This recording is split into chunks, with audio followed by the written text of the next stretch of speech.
Muy buenos días a todos y a todas.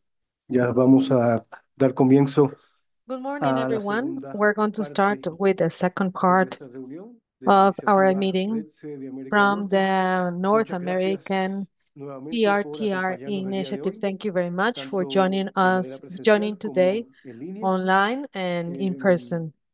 el día de ayer Yesterday, tuvimos la oportunidad we de had the escuchar una puesta al opportunity to día listen de los avances en los to programas the de Red advances C in de la the América del Norte, tanto de PRTR programs in North Canadá, Estados America from Unidos y Canada, también the US, de and México, Mexico as well. entre eh, las, bueno, los comentarios que Some produjeron of the estas comments presentaciones, pues está claro el acceso a la información, um, involve la access, transparencia accessibility to y las data, diferentes herramientas, la transparency, necesidad de estas and the herramientas different de tools, acceso a la the información different tools for data que se accessing eh, colecta a través de los REDSE. Y como data collected vimos, through cada país pues PRTRs. And tiene as we saw, diferentes niveles de every country acceso has different levels of y access niveles de and herramientas que dan no solamente different acceso a la tools información, pero también that herramientas de not análisis not para esta only información provide y para poder data contextualizar collection, but la also información que se data reporta to sobre las provide a emisiones e interferencias context de on contaminantes. the Y esto es algo release que, and transfers bueno, of ya esta contaminants. tarde en reunión con los programas de red se vamos a abordar, So now we're a going ver to cómo podemos continue trabajar talking about the conjuntamente para PRTR hacer programs esas and see how mejoras we can continue a los working programas red. together to También improve PRTR's tuvimos programs. una So we demostración also de had a eh, demonstration el sitio web en balance, of nuestra the herramienta de búsqueda a nivel tridimensional, on the y site comentarios sobre on the tracking la opción de usar waste, and there was eh, the option of la using base de datos y nuestras herramientas our tools también and database como punto de acceso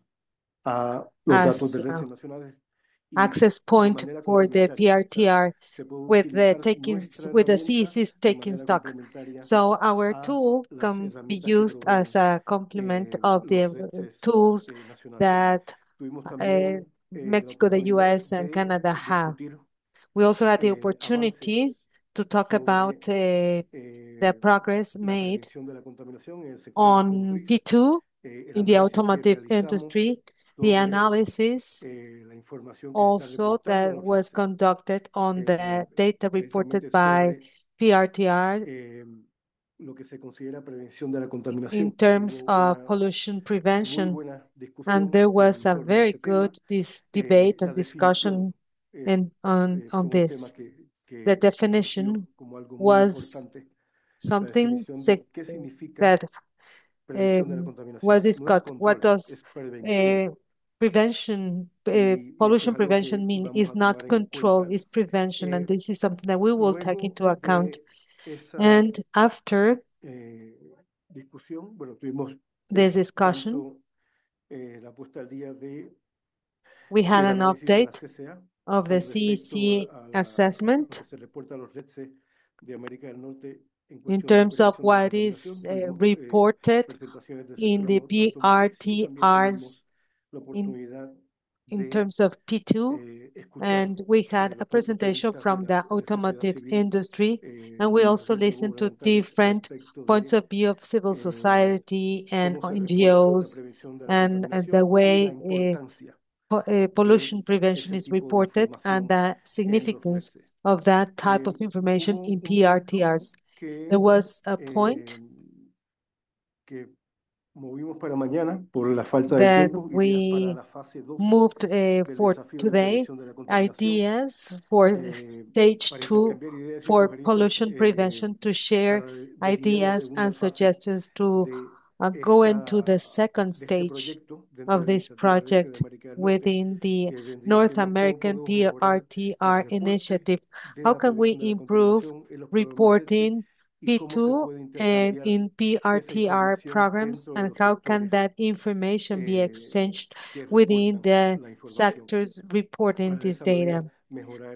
so we can also improve the environmental performance of the companies. And we're going to discuss that in today's morning in the last section. I don't know, Daniel, if I missed anything.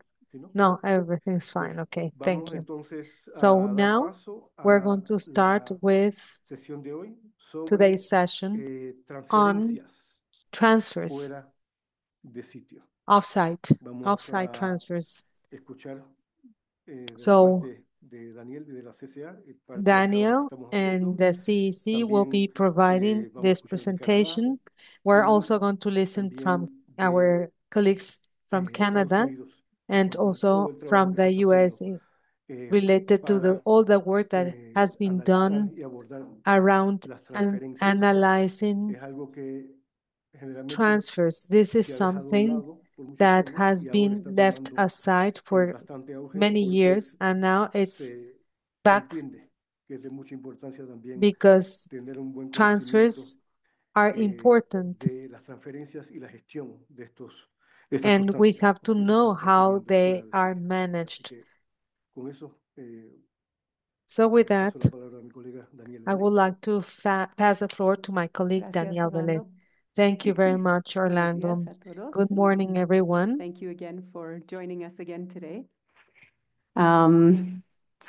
As Orlando said, I'm just going to give a very brief overview of, to set the stage maybe for this, the different presentations on offsite transfers. I think that what we've seen in the PRTR work in North America, in the 3 PRTR programs, as well as in the other PRTR programs around the world, there's a lot of emphasis on releases on site, releases to air and water. Understandably, there are concerns about those emissions. However, and I think you'll hear more about that as well from our first presenter, Alicia, that there's tended to be not much focus on things that are transferred off the site of facilities. So things that are transferred really outside of the fence line of a facility. And those transfers can be to other sites domestically, that is within the country, and they can also be sent off-site to other countries. And, what are the concerns about that? We've heard already yesterday, we heard about concerns, some of the off-site transfers. So, for instance, in this graphic that's taken from our website, on the right there, the off-site transfers include various types of transfers to disposal, transfers to recycling, and then transfers for other management. So if we talk about recycling, we know that recycling, especially with the conversation we had yesterday about circular economy, even though recycling tends to be maybe seen as a positive thing, we know that recycling has its issues. I mean, sending something to be recycled can create more air emissions, it's not as though it's a benign necessarily activity in terms of environmental impact. Transfers to further management, we heard yesterday the concerns around energy recovery, things being sent for incineration somewhere else. That's just moving the problem from one place to another. Those are sent either somewhere else within the country, also sent across borders.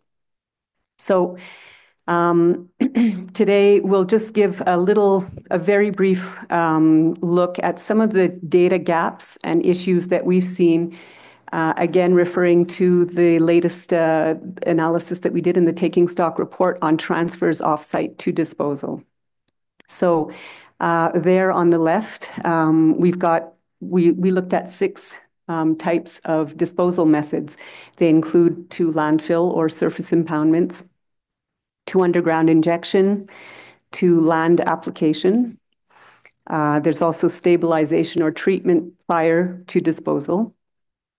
There's storage prior to disposal. And then there's a category called other disposal. So very briefly again. I don't want to spend too much time on this. We have other presentations.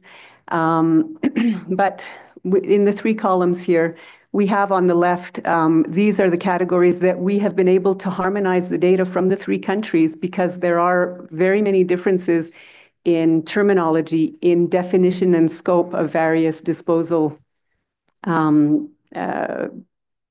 methods. And so I've mentioned 5 of those 6 categories. The one category that's not in here is treatment prior to disposal. There are various types of treatment. We don't need to get into those. So the categories on the right are the 5 categories of disposal where we've been able to harmonize the data from the 3 countries to come up with these disposal categories, but it has not been an easy, by any means, an easy effort.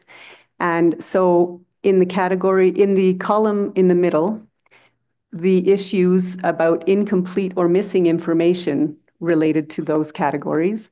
And the column on the right is data gaps that are created because of jurisdictional issues or differences in reporting requirements among the 3 countries. So very briefly, if you look at the first category, landfills or surface impoundment, in Canada and the United States, there are some differences among the designation of landfills, whether they are classified as a landfill that's capable of receiving in some cases, hazardous waste.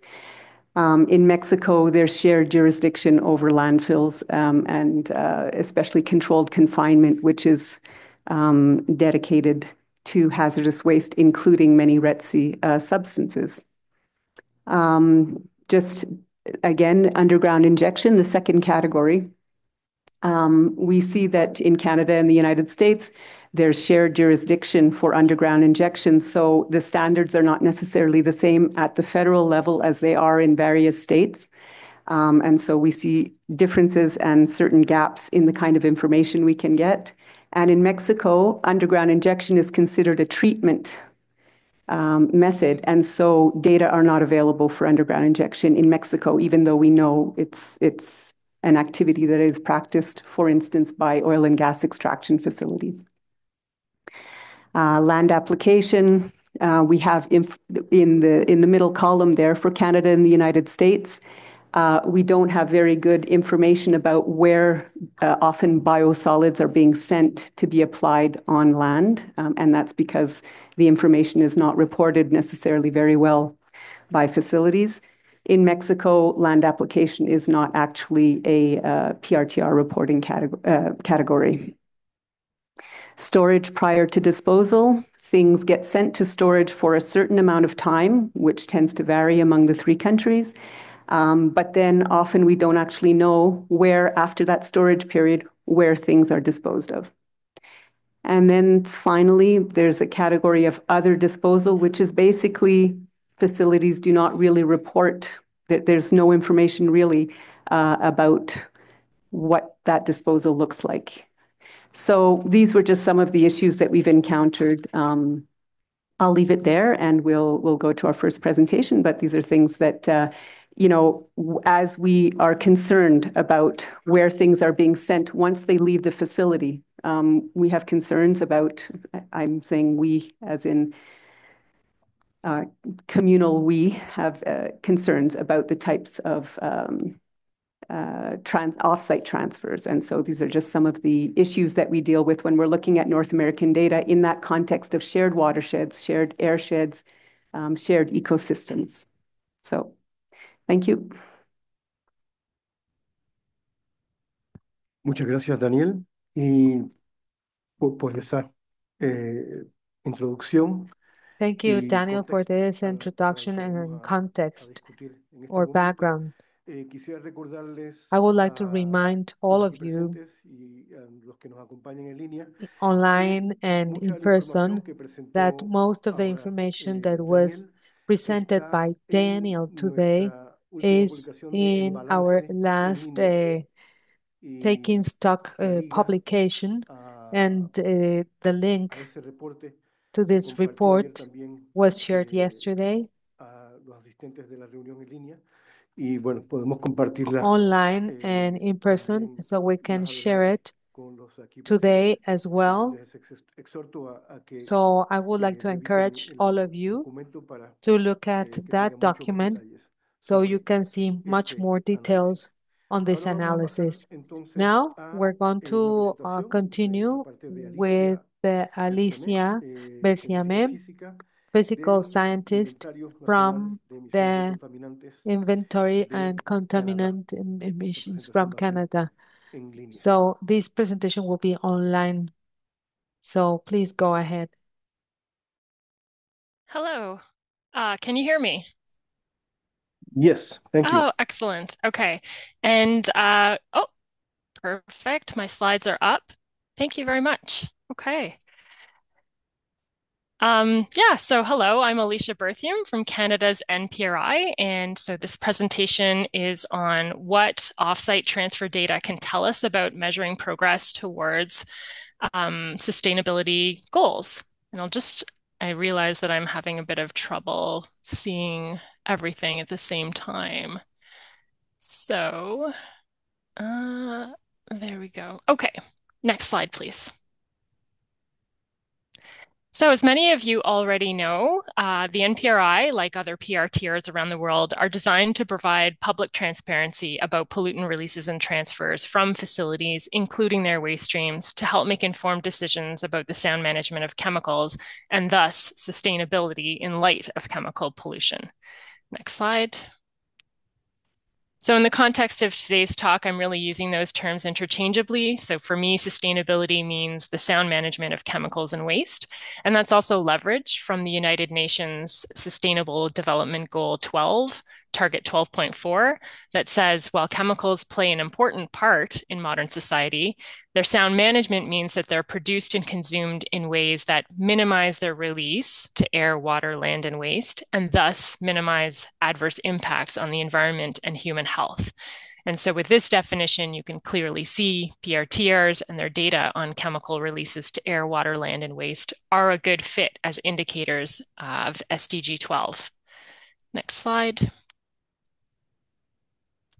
However, here we have the official indicators for SDG 12, and so I want to flag that for Target 12.4, there are no absolute measures of chemical releases and waste quantities, even though the goals are about reducing those, nor are there absolute measures of their human and environmental impacts. Instead, the indicator focuses on the number of parties that report information prescribed by international chemical management agreements. So nothing about the content of those reports, just that the reports have been made. So there are also some relative and normalized metrics, but again, these still don't tell us about the absolute quantities or impacts that PRTR data is better placed to tell us. Next slide, please. Indeed, the OECD has established a framework for using PRTRs in sustainability analysis, and so those are covered by the 3 publications on the right here. On the left is an adaptation of the conceptual framework represented in those documents. And so you can see at a glance that PRTR data like the NPRI can inform snapshots and trends of chemical releases and their movements in waste towards being able to conduct analysis like characterizing the transboundary movement of pollutants and evaluating environmental policy performance and providing insight into human and ecosystem health issues, for example. Next slide. But despite this clear role, so far, efforts in the field of sustainability research have mainly focused on air and water data, whereas the data on transfers and disposal, so all the waste-related data, has rarely been used. And we know this, at least from the Canadian perspective, thanks to a broad literature review that NPRI published a few years ago. And that looked at 25 years of peer-reviewed research that uses NPRI data, and we identified who's using it and how they're using it, and this gap showed up. So the remaining part of this presentation will talk about how the NPRI has seized opportunities to use the waste-related data to measure progress towards SDG 12 using the OECD framework. Next slide, please. So just to recap, this work had 2 objectives. First was to produce a foundational characterization of what's actually in the NPRI transfer and disposal data set. So using the OECD framework as a guide, and the idea was to raise awareness about what's there, but also to set the stage for objective 2, which is to use the data to see what it can tell us about SDG 12 progress. Next slide. So this is just objective 1 again. So creating the foundational characterization, and there is a published research paper with all of these results at the link on the right, and the title is Unveiling Underutilized Public Data on Canadian Industrial Pollutants and Waste. Next slide. Okay, so overall, for the period of 2006 to 2022, just under 30% of NPRI data was in the waste stream, so about 30 million tons. On the top part of this figure, it shows the proportions overall for releases, on-site disposals, and off-site transfers. So no surprise, the releases to air make up the majority, and that's in 4 shades of blue. And the 4 bars below that are contained in the blue dotted line are the waste management data. And so that's what makes up that 30% total of the total. And the bottom part of the graph is just a zoomed in view of the offsite waste stream only. And of that, we can see that transfers for recycling is the predominant offsite waste management type by quantity, whereas transfers for treatment is the least used waste management type. So that's one snapshot of the data. Next slide, please. Here's another snapshot of all the waste management data over the last 16 years. And so at a glance on the map at the top left, you can see by quantity, Alberta and the Windsor-Quebec corridor in the more eastern part of the country stand out as key areas generating these wastes. At the bottom left, you can see the metal ore mining sector in light pink plays a big part in that, as does the oil and gas extraction sector, which is in the light green.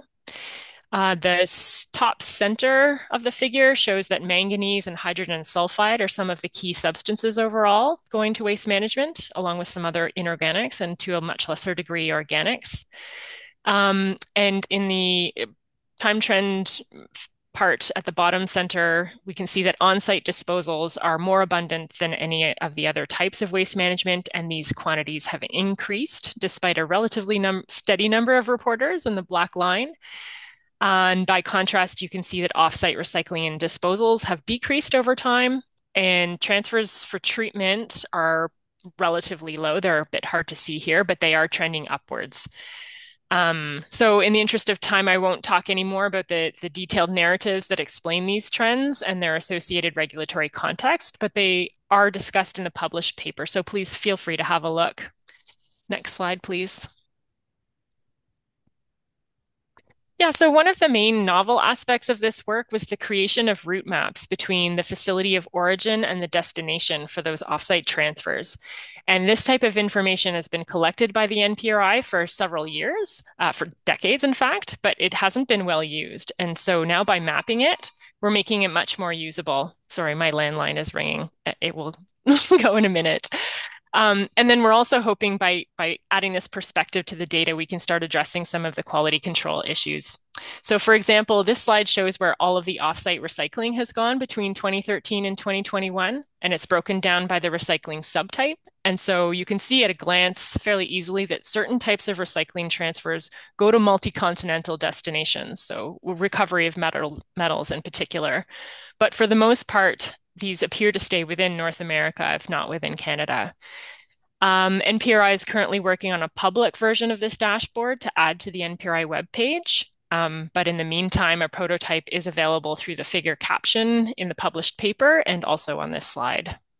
Next slide, please. So the mapping feature is really one of the key ways we can now look into what offsite transfer data can tell us. And so, for example, when a news article in The Guardian was published a few months ago on this subject, we were able to use the maps of NPRI data to drill into the Canadian offsite transfers data quickly. Next slide. And so over 2013 to 2021, the NPRI data shows that transfers of pollutants and waste to Mexico were only reported since 2019. And in fact, the data set exists up to 2023, but I haven't put them in this graph yet. So they're coming soon. The amounts totaled around 8,500 tons, and I can confirm that the 2022 data looks to be around 1,700 tons, so about half as much as the bar for 2021 shown here. The substances are mostly metals like lead, antimony, copper, arsenic, and others coming from two Canadian facilities, Tech Metals Limited in Trail, British Columbia, and Shell Canada's Bear Point Terminal, and they're going to three Mexican facilities. I won't pretend to be able to pronounce these. Industrias Deutsch, and Cuprosa in Guadalajara, and Global Carbon team in Tecate. There was no NPRI data reflecting exports to Zinc Nacional, which was featured heavily in the Guardian article I mentioned before. Next slide, please. By contrast, in terms of NPR or Canadian exports to the US of waste, NPRI data shows substantially more activity, mainly to do with various forms of recycling. So I do want to point out two things. The NPRI does not inventory what pollutants are being transferred into Canada from other countries as waste. So this information is handled by a different facet of the Canadian government under regulations known as the XBR, which fully spelled out as the cross-border movement of hazardous waste and hazardous recycling material. I will speak a little bit more about those later. But just to note that the XBR are the official manifest of what was imported and exported from Canada in terms of waste, and a validation exercise between NPRI and XBRI has not occurred yet, but it has been proposed. Next slide. You can go ahead. Next slide, please. We'll skip that one. Okay. Quick word about uncertainty and limitations. So we do know there's inherent uncertainty in PRTRs, which at the NPRI we try to address via a data quality framework, which is linked here and mentioned yesterday. But on top of that, based on this work specifically, additional QC will be happening to clean up things in the offsite transfers data, such as duplicates from inconsistent spellings of facility names and addresses, better tracking of ownership and name changes too of the waste handling facilities, and also more systematically linking the offsite facility identification numbers with their NPRI reporting identification numbers.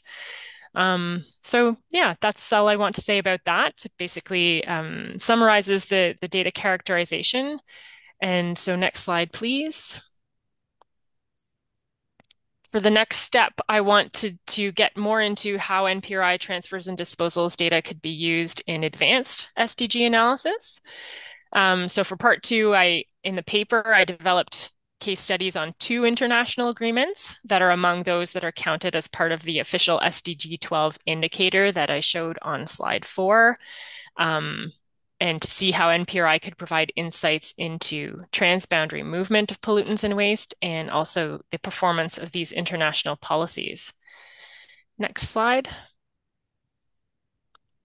So in the interest of time, I'll only present one case study on the Basel Convention, which has the general aim to minimize the generation of hazardous waste, prevent the international movement of waste to waste havens, and to ensure that waste is kept as close to the source as possible, keeping in mind the need for environmentally sound disposal. So if we're looking at the official SDG 12 indicator, which, as I mentioned, tracks the reporting compliance of member parties, Canada has a record of 100% compliance with the Basel Convention's information requirements, so all the way back to 1992. So by that indicator, sustainability progress is fully on track. But this metric says nothing about Canada's actual progress in terms of minimizing the hazardous waste generation or international movement. So here I looked at the transboundary movement of pollutants in the NPRI over 2013 to 2022 and found a few things shown in the figure here. First is that of the 19 nations that received industrial pollutants in waste from Canada over this time, all were Basel compliant, meaning the transfers were going to Basel member countries in orange or to the US, which is in blue, who isn't a Basel member, but with whom there's a bilateral agreement with Canada. So it's Basel compliant nonetheless. And that means, according to the NPRI, No industrial pollutants in waste are going to non-Basel members or waste havens, so that's good. And that means the Basel Convention is working on that point, and NPRI can show it. Another insight is that the NPRI data shows increasing trends over recent years in quantities of pollutants and waste transferred internationally. And so this suggests that the convention's aim of minimizing transboundary waste volume has not transpired. Next slide, please.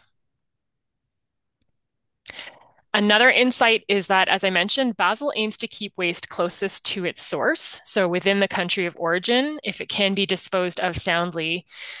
So when I looked at the 23 substances being transferred to Basel members, so not the US for this graphic, over the last 10 years, almost all of them had at least one matching discard option. So that means there was a Canadian option that appeared to exist for the same year, the same substance, and the same waste management practice. So in the graph, these are noted by both gray and orange blocks. So this raises the question as to why the waste was sent internationally when it appears as though it could have been dealt with in a similar manner domestically. I will flag that most of these transfers were for recycling. So that's circled by the red dotted line. And so that means they might meet the Basel exception of being needed as raw material by the importing nation. And this is a valid reason to send waste internationally, but further verification is needed and was beyond scope for this study. But it just goes to show what types of perspective NPRI transfers and disposals data can bring to SDG analysis. And it shows that progress towards the Basel Convention's aim may not be as fully on track as the official indicator suggests. Next slide, please. Thank you. Finally, in part 3 of this work, I wanted to show again how this data could be more useful in advanced SDG analysis. And this time I wanted to focus on how NPRI could provide insights into human and ecosystem health issues and the related topic of understanding the impact of various waste management practices and looking for shifts toward preferred waste management practices. Next slide. Thank you. So in general, the burgeoning approach to understanding human and eco impacts of PRTR data, at least for release data, mostly air and water, is to use life cycle impact assessment tools, LCIA methods, or the related chemical footprint tools. And these tools account for the toxicity of the substance and are able to predict exposure potentials of their release, allowing them to be ranked or compared by risk. NPRI did a pilot study using one of these models a few years ago, and that's covered in the paper highlighted in yellow at the bottom right. But the main message that this study showed is that these models generally don't accommodate pollutants from in the transfers to in the offsite transfers category. So generally, not all of the waste categories we see in PRTRs are accommodated. And these limitations make it hard to interpret the level of harm from substances going to these waste management practices. And then, so it's also hard to quantify how preferable one waste management practice is over another. So I said to myself, if there's no fit for purpose model to estimate the impact of these wastes, what if I did a crude analysis as though all the pollutants were being emitted to land, just as a simple proxy for disposal, just to see how things would shake out? Next slide, please. So for this, I used the use tox model. It is a model that was co-created by an international panel of experts at CTAC, who are the Society for Environmental Toxicology and Chemistry.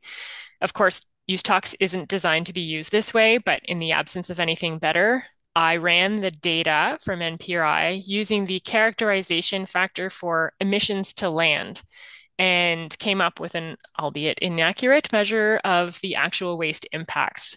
So in the graph, the middle column is a list of NPRI substances ranked by quantity. So this is just the actual data of the offsite. This is the actual offsite transfer data in the PRTR. And the column on the left are those same substances ranked by the use tox impact to human health, if they were all emitted to land. And on the right, those same substances are ranked by the use tox impact to ecological receptors.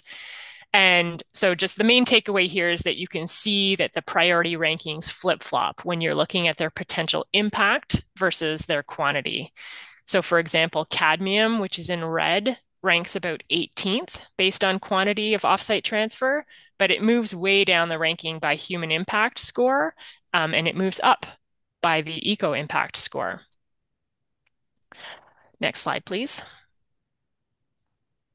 These proxy results also give new trend insights. So for example, on the top left pane, pane A, it shows the trend for the chemicals going to offsite management by quantity. So this is the raw NPRI data, and it shows that trends are roughly increasing by 5% over the 10-year period, and it's influenced by a range of substances shown by the many colors, suggesting to policymakers that the magnitude of the issue is not decreasing, and the culprit comprises a range of chemicals and their waste management.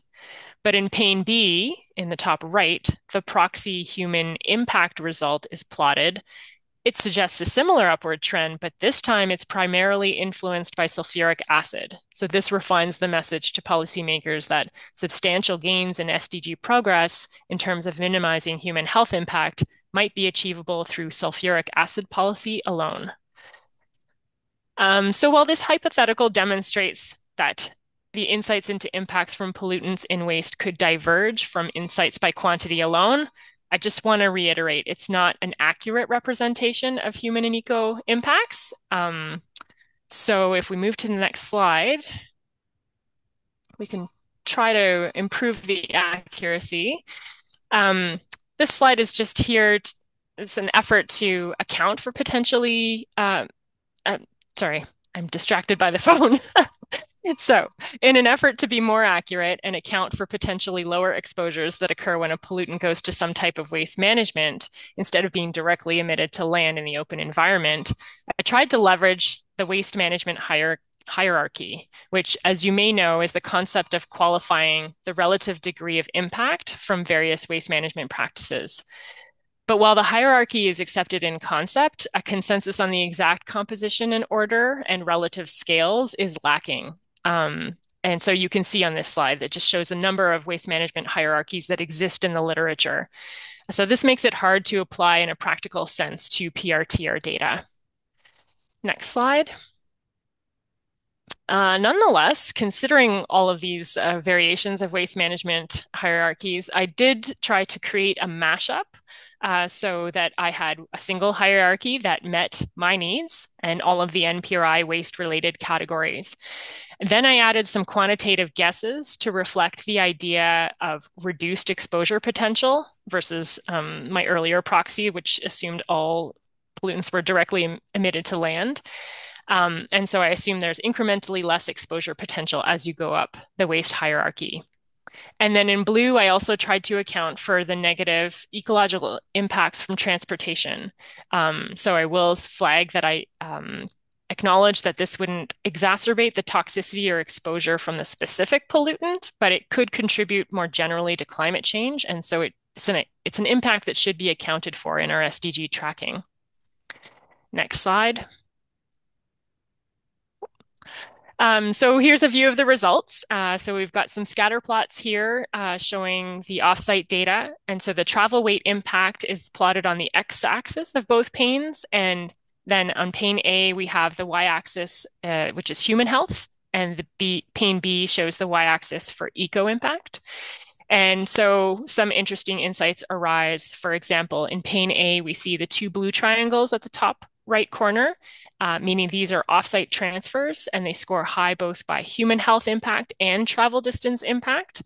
And so the blue means it's sulfuric acid and the triangle shape means it's recycling. And these are two examples of intracontinental transfers. So this type of view might steer policymakers to focus attention on sulfuric acid recycling, even though recycling is generally seen as one of the more preferred waste management techniques. By contrast, it might also put less priority on anything in the bottom left quadrants, even though many of these comprise less preferred waste management methods. Yeah, so going forward in the short term, based on this study, immediate focus should be on improving models to better account for exposure potential and other impacts like GHGs from offsite transfers, and then we can better quantify the human and eco impacts than I've done so here. And then in the longer term, we can hopefully adjust our waste-related goals from there to better reflect priority on recycling where it needs to be or otherwise. Last slide, please. So just to wrap up, the goal of this work was to raise awareness of NPRI transfer and disposal data and to showcase its usefulness as an indicator of SDG 12. The results show that despite official indicators for SDG 12 suggesting that Canada has 100% achievement of its sustainability aims, NPRI data show a different perspective and progress isn't fully on track as that. Results also show that there are gaps in current impact assessment models that need to be filled before we can accurately understand whether human or eco impact reductions are being achieved as the SDG 12 intends. And nonetheless, NPRI and other PRTRs can complement the existing official SDG 12 indicators to show these more detailed stories and better guide decision making. And hopefully the work that I presented here can encourage other audiences to use PRTR data in this way to track progress of the waste-related data. Thank you very much.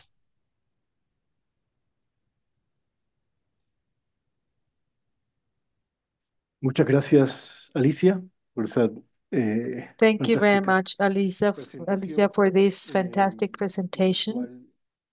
cual, bueno, trae a reducir muchos de los asuntos que se discutieron ayer en cuanto a la This importancia de has to la do with trazabilidad all the de topics estas that were y de estos discussed yesterday, transferencias. such as Eh, traceability of these Antes de transfers. pasar a preguntas, Before we go to the quisiera QA recordarles session, I a would like to las remind personas que the people nos acompañan en línea online que favor utilizar to la please herramienta de Q&A use the para Q&A fornecer sus section on the preguntas. bottom of your Así screen que to write comenzamos down your con questions. So estoy haciendo una we're going to pregunta start al with azar, si puede a acercarse question on the a la floor. mesa o Please get eh, closer to a microphone so al we can all micrófono. listen to you.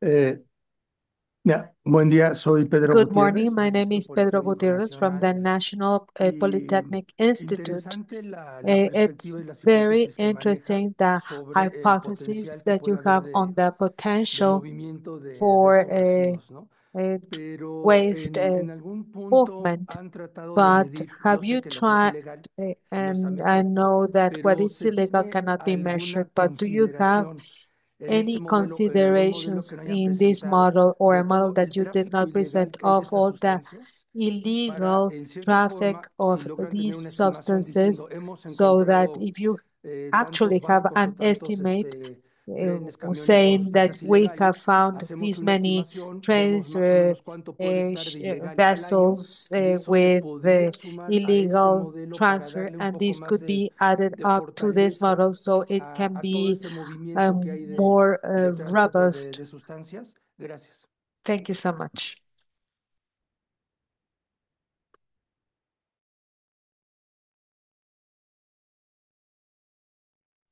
Thank you for the question. I can't seem to open my camera again, but I'll answer just through the microphone. I have not considered all of the illegal traffic, and that would be a very interesting angle to take. I would put a question back to you, Pedro, about where one might find the data that would account for that. That would be something that would be the crux, I think, for that analysis. But I would be very interested to pursue something like that if data were available.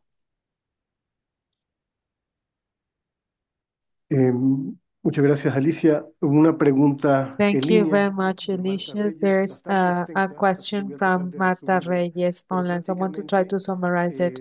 dice Um, cuál será la she says, estrategia para la what is the regulación de la strategy for exportación e importación regulating a Canadá, imports and exports Estados to Unidos y Canada, the México US, and Mexico de residuos of agrarios, residuos bulk ambientales bulk waste, bulk mineral waste that includes iron, bauxite, carbon, sand, salt, fertilizers, oil and gas waste. If it is bulk,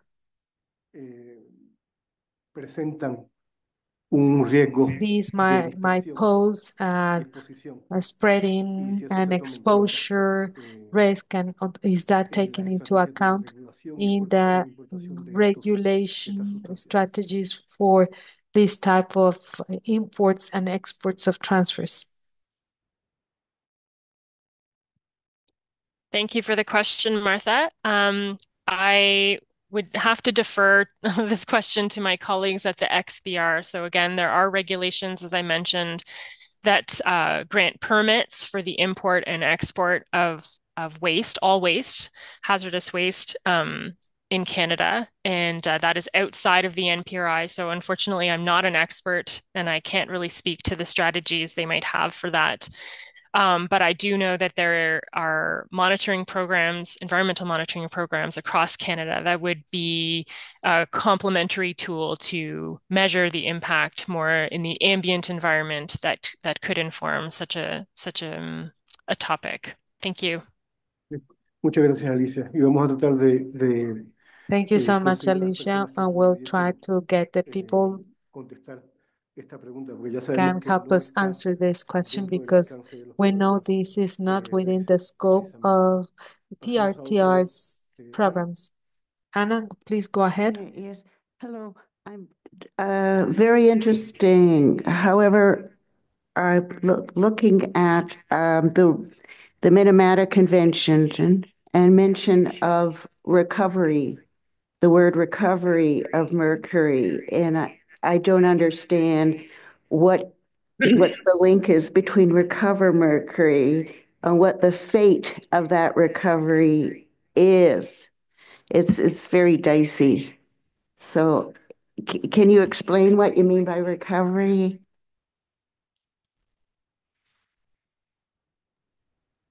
Uh, are you referring to something that I spoke to today, Anna? Yeah, yes, it was when you were doing the Basel Convention, the Minamata Convention discussion, and the word recovery came up as well as I think alternatives. Okay. I think I might have to follow up with you offline. My general sense is that the recovery is that they're recycling the valued metal from the waste in whatever smelting or recovery processes that they do. But again, I'm not an expert. I'm sorry. Yeah, sorry, but that's part of my concern. I've worked on the mercury issue, and recovery of mercury leads to problems. It leads to mercury being found in other areas. It doesn't disappear. These are basic elements. They don't go away. So I'm concerned about that. And when I follow the Minamata Convention, I don't see much improvement in that. I will say that there is an international effort underway to measure the effectiveness of the Minamata Convention, and that there are experts around the world who are looking at emissions data, releases data from the NPRI, PRTRs, and other sources, as well as environmental experts in all environmental media. And that is a multi-year effort, but there are drafts underway. And so I think we should have a pretty comprehensive examination of the effectiveness of the Minamata Convention in a few years. So stay tuned.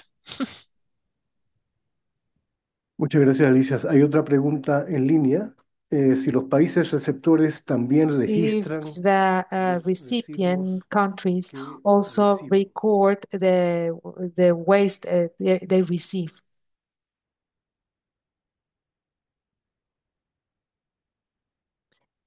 If I understood the question correctly, you're asking if the recipient countries record the waste that they receive, if they are Basel members, which in this case we're talking about all Basel members or the US.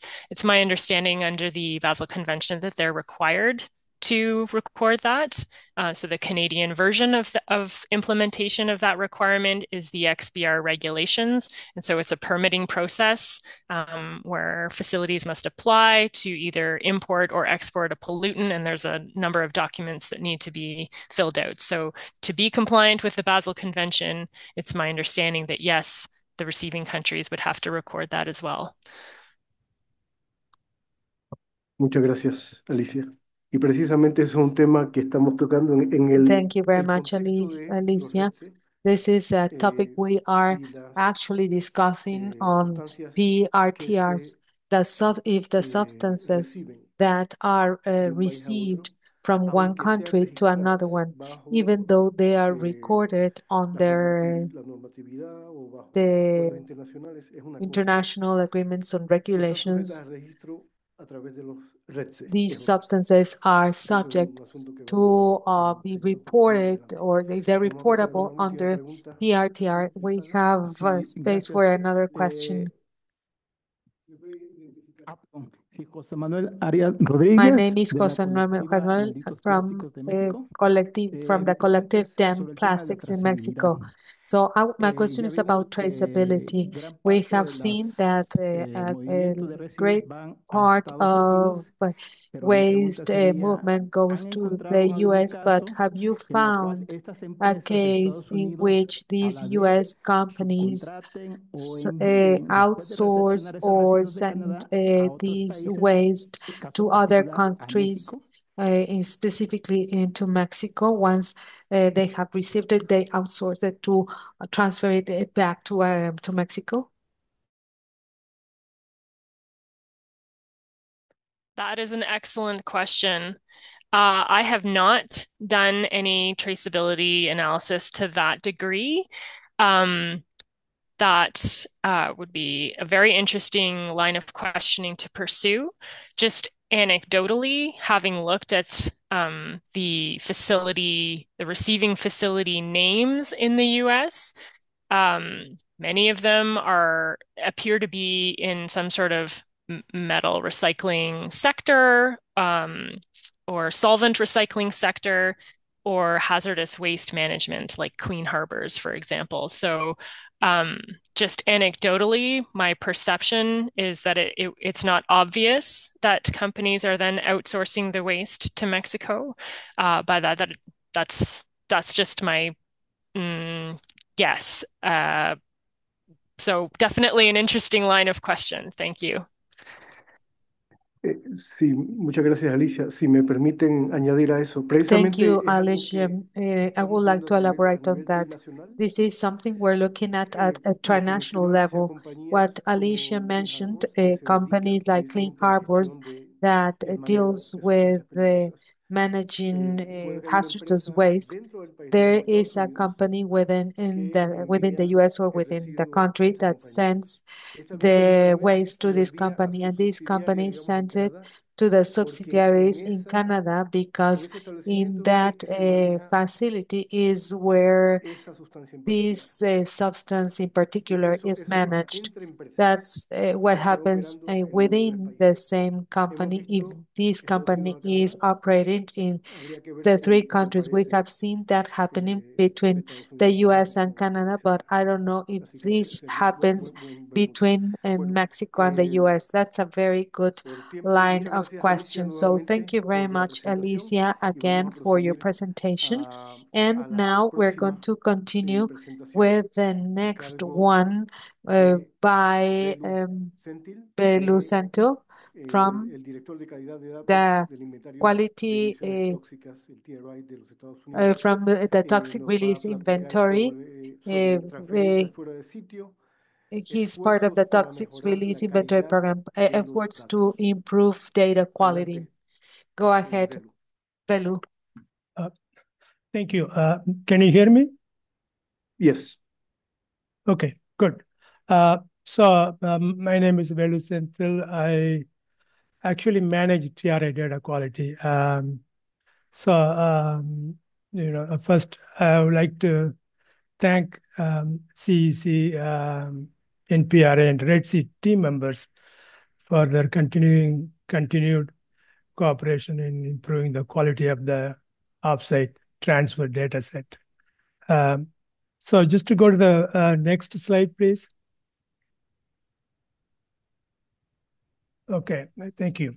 So before jumping onto the, just want to give a little bit brief background on TRI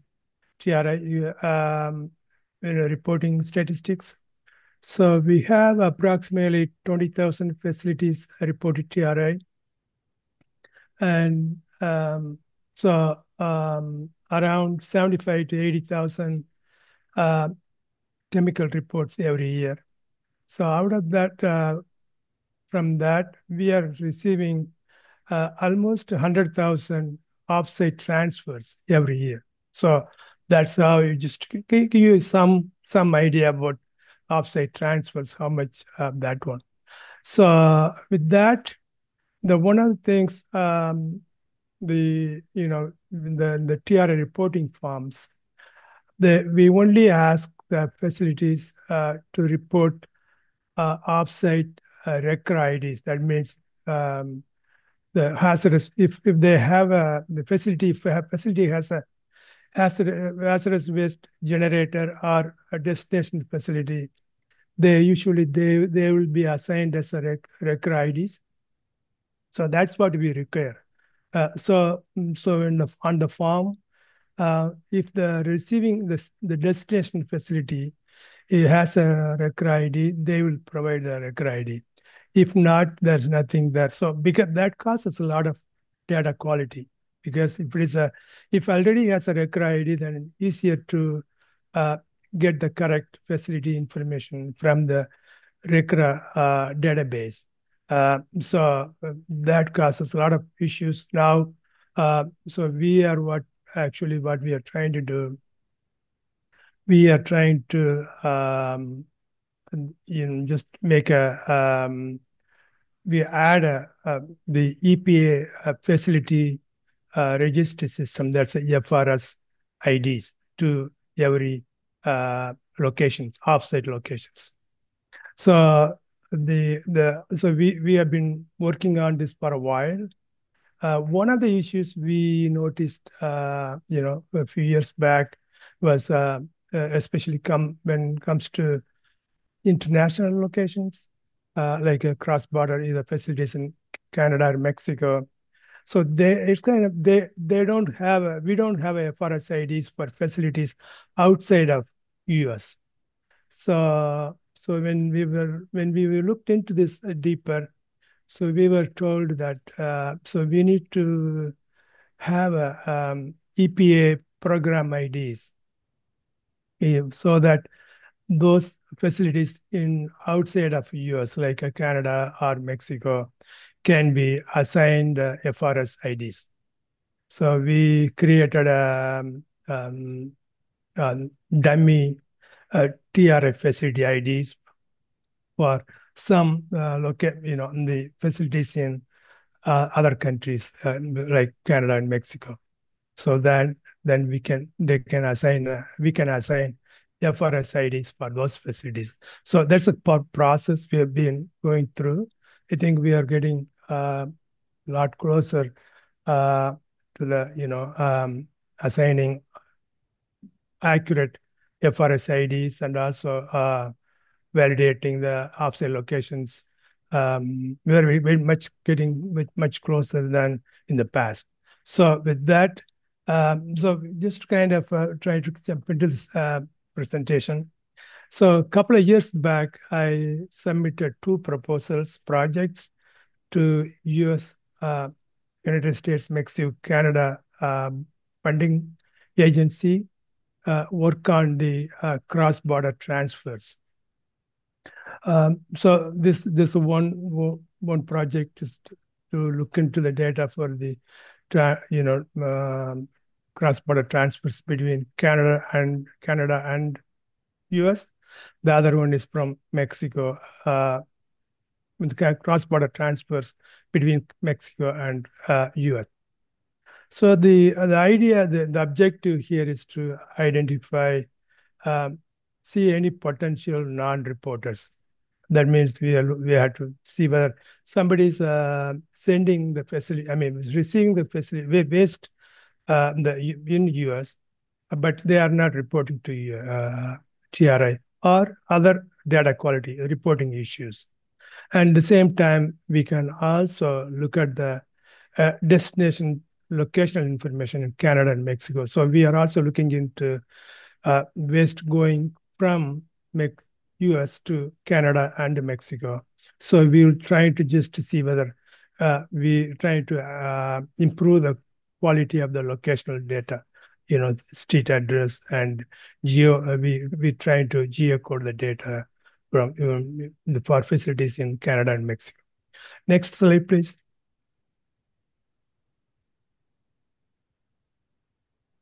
Okay, so this again, this supports the US EPA two requirement, Article 24.4 and also 24.25. So the 24.4 just support this enforcement of environmental laws. So this directly supports this, in terms of if somebody's the waste is coming into US, then we have to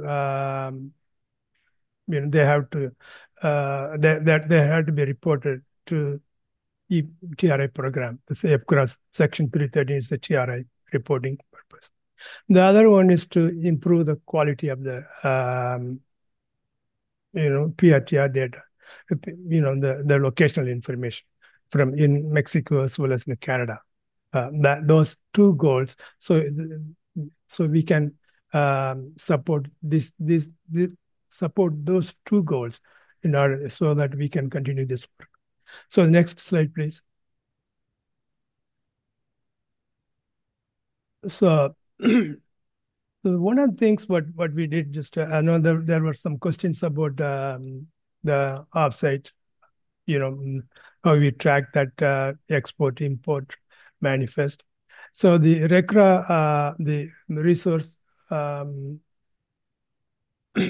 RECRA requires if it requires like a generating facilities, like if a facility generates the hazardous waste and then ships that hazardous waste to a destination facility, what the RECRA requires, they have to submit a manifest to the EPA. So that's what we call e-manifest. So we looked at that.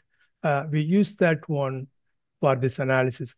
The reason why are we using that? Why did we select manifest data? The reason is if you look at that the RECRA system, the data sets, almost 40% of all the generators, the hazardous waste generators, are TRI facilities. So these all the hazardous waste, almost 50% of all the total weight of hazardous waste sent are sent by the TRI facilities. That means TRI facilities play a major role in this hazardous waste shipments. So that's one of the reasons why we focused on manifest data set. The way it works, the manifest is the manifest, when the generating facility ships that hazardous waste to a destination facility, so they provide they provide the information what that hazardous waste is, what type of, what's general profile of the hazardous waste, and the list of either that sometimes they list chemicals, sometimes they don't list a chemical as kind of you can, if you look at that description, it's all over. So they provide a shipping date, shipping information, and waste type. There are several types of hazardous waste. So it goes to the destination facility. The destination facility actually they look at the manifest, so they can actually do the test. They can test the hazardous waste. Then they look at it, and then they will check the quantity of the weight of the hazardous waste, everything they check. Then they actually sign the manifest. They approve the manifest. Then they submit the manifest to the EPA. Sometimes, if they test the destination facilities, if they test the waste, they say like, okay, they don't um, manage certain types of waste or certain types of chemicals or something. They can reject that shipments and send that back to generating facility. So this has happened in the past. That's what I was told. But anyway, so that's how they work together in creating a manifest. So this is and also the another thing you'll see, as I mentioned, sometimes they list the chemical name, TRA chemical name. Sometimes they don't. They also list the federal waste codes. So there are almost 600 federal waste codes. So out of that 600 federal waste codes, when I looked at that one, I kind of came up with almost, I can narrow that down to 90 waste codes that, comprises, that's good enough for TRI, that covers the TRI chemicals. So we completed we looked at the import manifests from Canada as well as the US, Mexico. We completed a review of data for 2018, 2022, and currently reviewing 2023 reporting data set. We hope to complete that process this fall. Next slide, please. Okay, this is some of the, so you can see the description of some of the in the manifest. You'll see, there's say quantity of nitric acid the containing waste. This is not just the weight of nitric acid. So this is the total quantity of that hazardous and the hazardous waste shipment. So that's a big issue, because in TRI we deal with individual chemicals, but here we don't have a quantity. I mean, we don't know how much of that individual chemical in that waste, but at least it gives some more like a screening tool. Just say like this is as a potential those things. So this particular so we look at that based on the destination generating facility destination facility list. We know we look at that, we match that program IDs to TRF facility IDs. Then also we look at the whether that covers and the other reporting requirements such as the NAICS code or employee threshold. So if so, then we look at what did they report for 2020 for nitric acid. So in this case, they did not report. So that means there's a potentially, so we identify there's a potential that they may have there may be a potential, there may be one of the non-reporters. So we may refer those facility to our enforcement office. So the second example, as you see, this has 2,000, there's over 46,000 pounds. So we looked at that one, and this one it has a fewer than 10 full-time employees. So that means they don't need to report to TRA. So that's how we do the analysis. I don't have example for federal waste codes. So we do the similar thing, similar way. The federal waste codes, out of those 90 waste codes, we look at that one and also identify the destination facilities. Then we do this we repeat the same analysis, then we identify this. Okay, there's a potential non-reporters to TRA or not. Next slide, please. Okay, so based on the analysis we got done so far, we identified almost 29 facilities. They received the waste from Canada, but they have not reported to TRI. So we have, and also we identified almost 11 facilities. They received waste from Mexico, but did not report for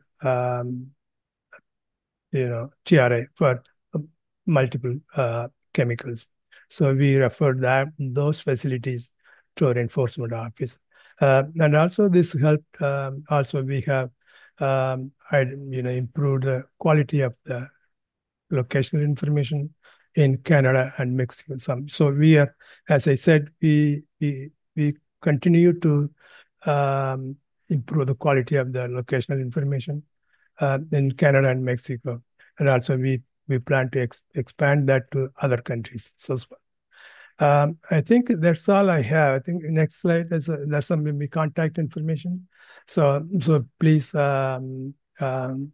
if you have any questions, please you can reach out to me, anything like that. Next slide, please. That's it. That's all I have. Thank you so much for patience. Muchas gracias, Velo. Sure. Thank you very much, Velu. Tenemos tiempo para algunas preguntas. We have time for questions. Una pregunta acá, una pregunta en línea. We otra pregunta have acá, a couple of otra questions in the room, y también otra pregunta allá. one Hola, soy online. Antonio, Please identify estudiante yourself. del Instituto Politécnico Hi, Nacional de I'm Antonio. Ambiental y de Antropología Lingüística en la I Escuela study Nacional de Antropología e Historia. in the Y National pues Institute mi of pregunta era, Chemistry. pues, ¿cuáles son las ecuaciones y los métodos que My nos están question is, permitiendo what equations medir and methods are you pues estas using cuestiones to y measure these cuáles issues? son, pues, ante la incertidumbre y las And limitaciones in que view ellas of presentan, these limitations and nuestra base en la uncertainties, que podemos nosotros tomar acciones en what aras is the de una baseline for incertidumbre a us futuro, to porque take puede que action nuestras looking acciones at puedan, future uncertainty? pues, dañarnos más que And ayudarnos. Our actions Permítame, could just a minute, porque please. Sorry. Our estamos actions could be convirtiendo more nuestros métodos harmful experimentales than en nuestro helpful nuevo because we are paradigma. turning Es our decir, experimental cuando methods el into último a debate contra new los transgénicos los paradigm. For perdimos, example, según Estados Unidos, porque nuestros argumentos no tenían according to base the científica, pero al US, decir esto, the estamos posicionando arguments a la Mexico ciencia como nuestro presented nuevo Dios y last nuestro nuevo time were paradigma, en unfounded. aras de que la ciencia se equivoca And we el día de know hoy that y puede science demostrar can make diferentes mistakes. conceptos el día de It can be mañana. El erroneous día de mañana today podemos probar and show us ecuaciones de different concepts Einstein y or podemos tener nuevos different métodos solutions to que previous nos permitan problems comprender mejor nuestro tomorrow that will ambiente, allow us mejor to nuestros better sistemas, understand mejor our environment, nuestros our propios conceptos y systems, nuestras and our propias own formas de concepts and considerar our a own nosotros, al ways ambiente y a in nuestro how we propio método think about experimental. ourselves, Es our decir, environment, and our experimental no podemos methods. confiar ciegamente en los So métodos we cannot actuales, ya que blindly la ciencia rely on current evoluciona. methods because Una parte science no evolves es el todo continuously. y nuestros métodos de One ahora pueden single ser part falibles. is not the whole, and our methods could be fallible. Gracias, es cuanto. Muchas gracias por la pregunta. Okay. So again, as I said in the presentation, so these for using the manifest, recurrent manifest, or we are using that as for a screening tool. I know that's like if you look at the manifest, it lists sometimes chemicals names, sometimes federal waste codes, sometimes both. So these are so you have to also take into account that any hazardous waste shipment is going to have like so many constituents in it. So that's one thing. It will be very, very valuable, I mean, useful down the road is adding some concentration ranges for that given chemical. Just imagine that if a hazardous waste shipment has information about, say, um, mercury or any given chemical, it has at least some range. So like it has like a 0.001 to 0.005%, something like that. So imagine that how that will take us into the world of pollution prevention and also waste minimization. So it's kind of extremely useful, and also not only for the generating facility, it will be useful because these things will not be very hard to provide because all the generating facilities, they know exactly what they put that in the hazardous waste shipments. So the only thing is the receive destination facilities may not know a lot of these things.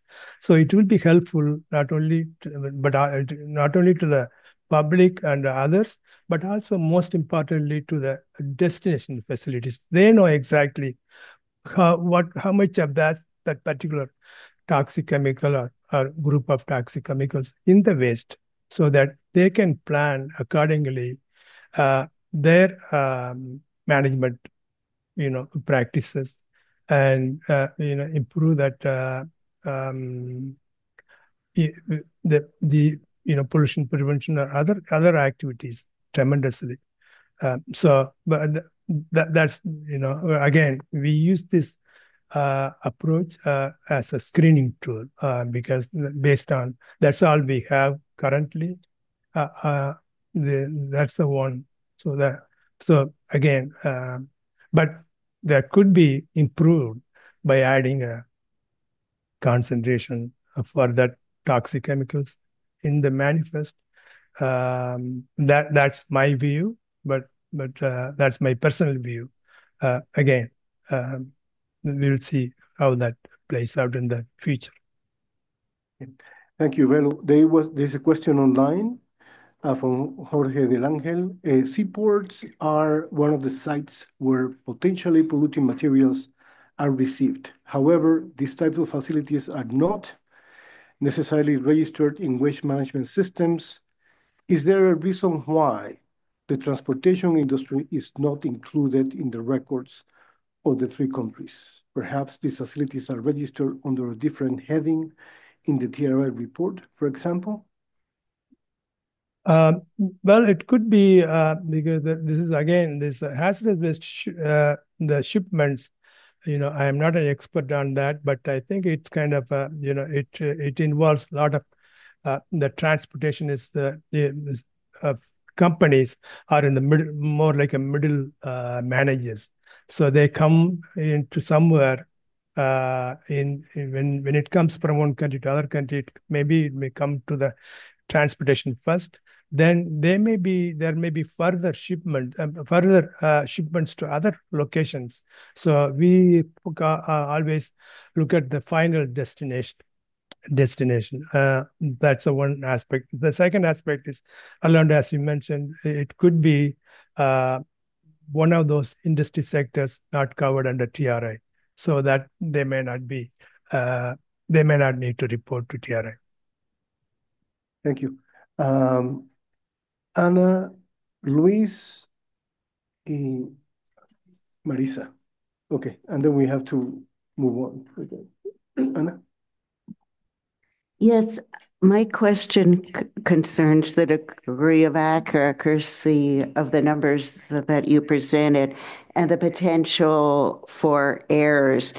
It puzzles me that you are using six-digit accuracy for numbers, which I don't believe that is a fair representation of the accuracy of the data, you are then formulating views. You shouldn't be using that level of accuracy without knowing that you have it. So I would question that you base any decisions on an uninformed level of accuracy. I think there's a problem there. No, And I just want to highlight to you the mathematical inconsistency of that. So you get it. I see that. yeah, thank you for bringing that up. So I've just listed I know that we don't go by that, that accuracy, but this is for a screening tool. So whenever you take a manifest, they provide that quantity, just that's just number in pounds or kilograms or anything. That's the number. We just put that one for this purpose, but we don't go by that number. So our reporting, for example, if our reporting threshold is for whenever they receive from offsite, if it is for certain chemicals, most of the chemicals are 10,000 pounds, but certain chemicals 100 pounds or 10 pounds. But so assuming 10,000 pounds, so if we have some large quantities, maybe hundreds of thousands of pounds of hazardous waste shipments, we just have there's the screening. We use the screening tool again, just to kind of there's a potential there, so they may exceed the threshold. So this is the next step, moving them to the next step of finally selecting as a potential targets. Yeah, I mean, my concern is errors could be made and what substances you then will be addressing based on the kind of numbers that you presented as being acceptable. So. Yeah, I understand. Yeah, I totally, I agree with you. Yeah. And, but I know this is I'm just kind of this example, but we normally we deal with that very large. We have some of the hazardous quantities. We go like a 500,000, several hundred thousands of the hazardous waste shipments for a given chemical. So that's what we look at that. I'm just giving that example. Like maybe it's not a big amount in the example, but we normally go with that several hundred thousand pounds of hazardous shipments for a given chemical going to that one location.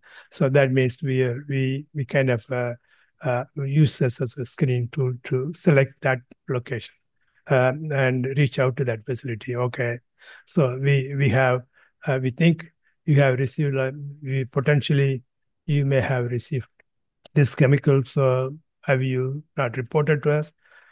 So they will come back, say, well, yeah, we received their chemical, but we are below reporting threshold. Or sometimes they say, well, no, sorry, it kind of we overlooked that one. They submit the new report. So that happened both ways in the past. Thank you, Velo. Thank you. Luis? Okay, gracias.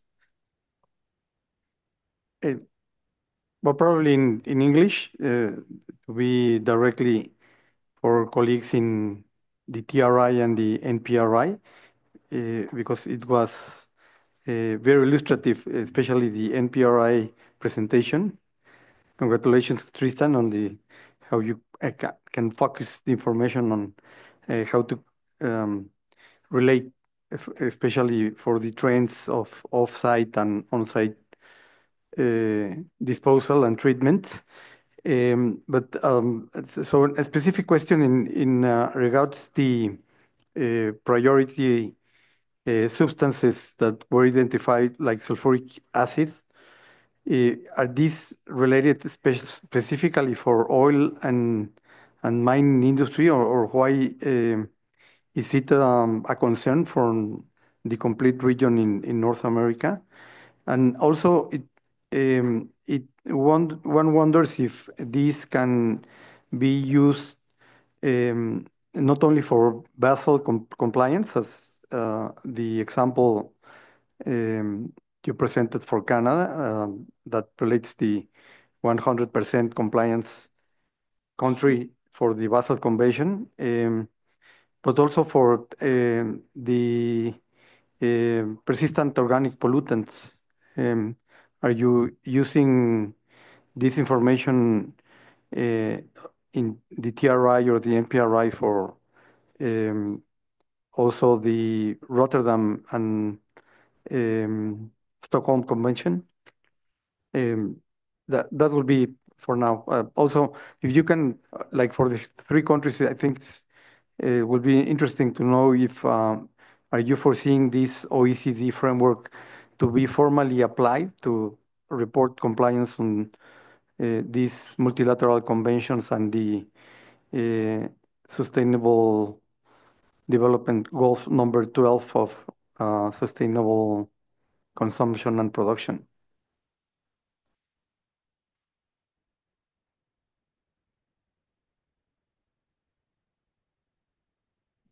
So the question was directed to Alicia and to Velu. Okay.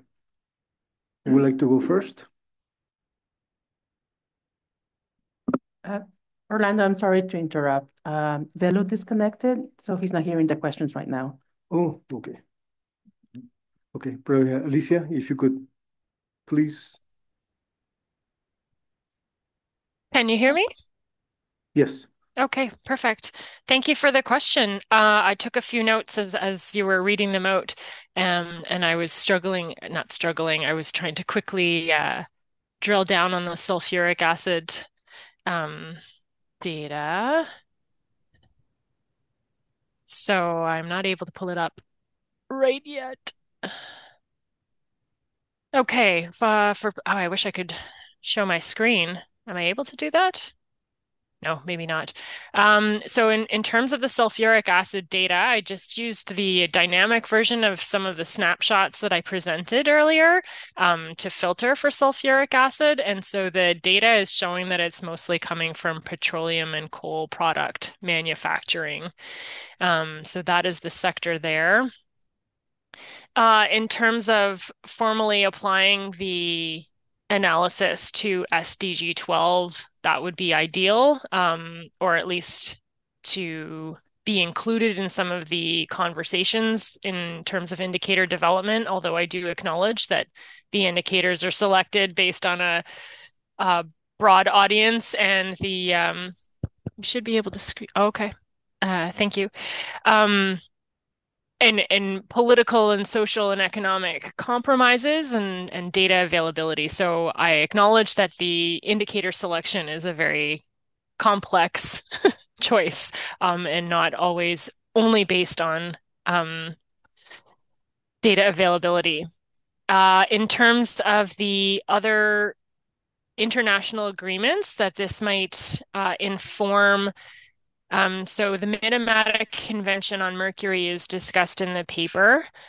We did not look at the Stockholm Convention on POPs or the Rotterdam Convention on Informed Consent for Hazardous Chemicals in International Trade, nor the Montreal Protocol on ozone depleting substances because they have very limited overlap with NPRI. So, for example, many of the substances on the Stockholm Convention are not actually allowed to be used in Canada, let alone released. And so when they do overlap, they rely on the Basel Convention to manage the waste aspects of the life cycle. So it's already covered in what we're doing with Basel Convention. So that is the reason we did not study the three other international conventions that SDG 12.4 indicator names. I'm sorry, I hope that answers your question. Okay, yes, very nicely. Thank you. Thank you, Alicia. I don't know if Velu is back online. Okay. If not, we will, because Velu is not, we will continue. Okay. Ya son las 10:30, que es la hora It's de receso, 10:30. We're going to have a break. We have one more presentation, so maybe our colleagues online had to leave, but we will try to catch up. We're a little bit delayed, so we're going to have one presentation before the break. I will be giving the presentation and then we will go to the break. So tracking cross-border transfers using PRTR data with the CEC and OECD. So the presentation is in English, but I'm going to deliver the presentation in Spanish. But basically, this is part of the work that we have been doing, not only at a North American level, but in terms of the quality that is generated. And we would like to expand this to other areas because we see these data quality issues between across Mexico, the US, and Canada, but also across other countries. So we have included cross-border transfers within these three countries and other countries. I would like to mention some points that were raised this morning. 85% of zinc that leaves Canada as a transfer goes to that company. And for many years, when we looked at data, the, the location was not the actual location. It was the office downtown in Monterrey. If someone looks at the data, you go to this location and you don't see anything at all. So where is this substance going? Is it managed properly? So these are some of the questions that we want to address related to cross-border transfers.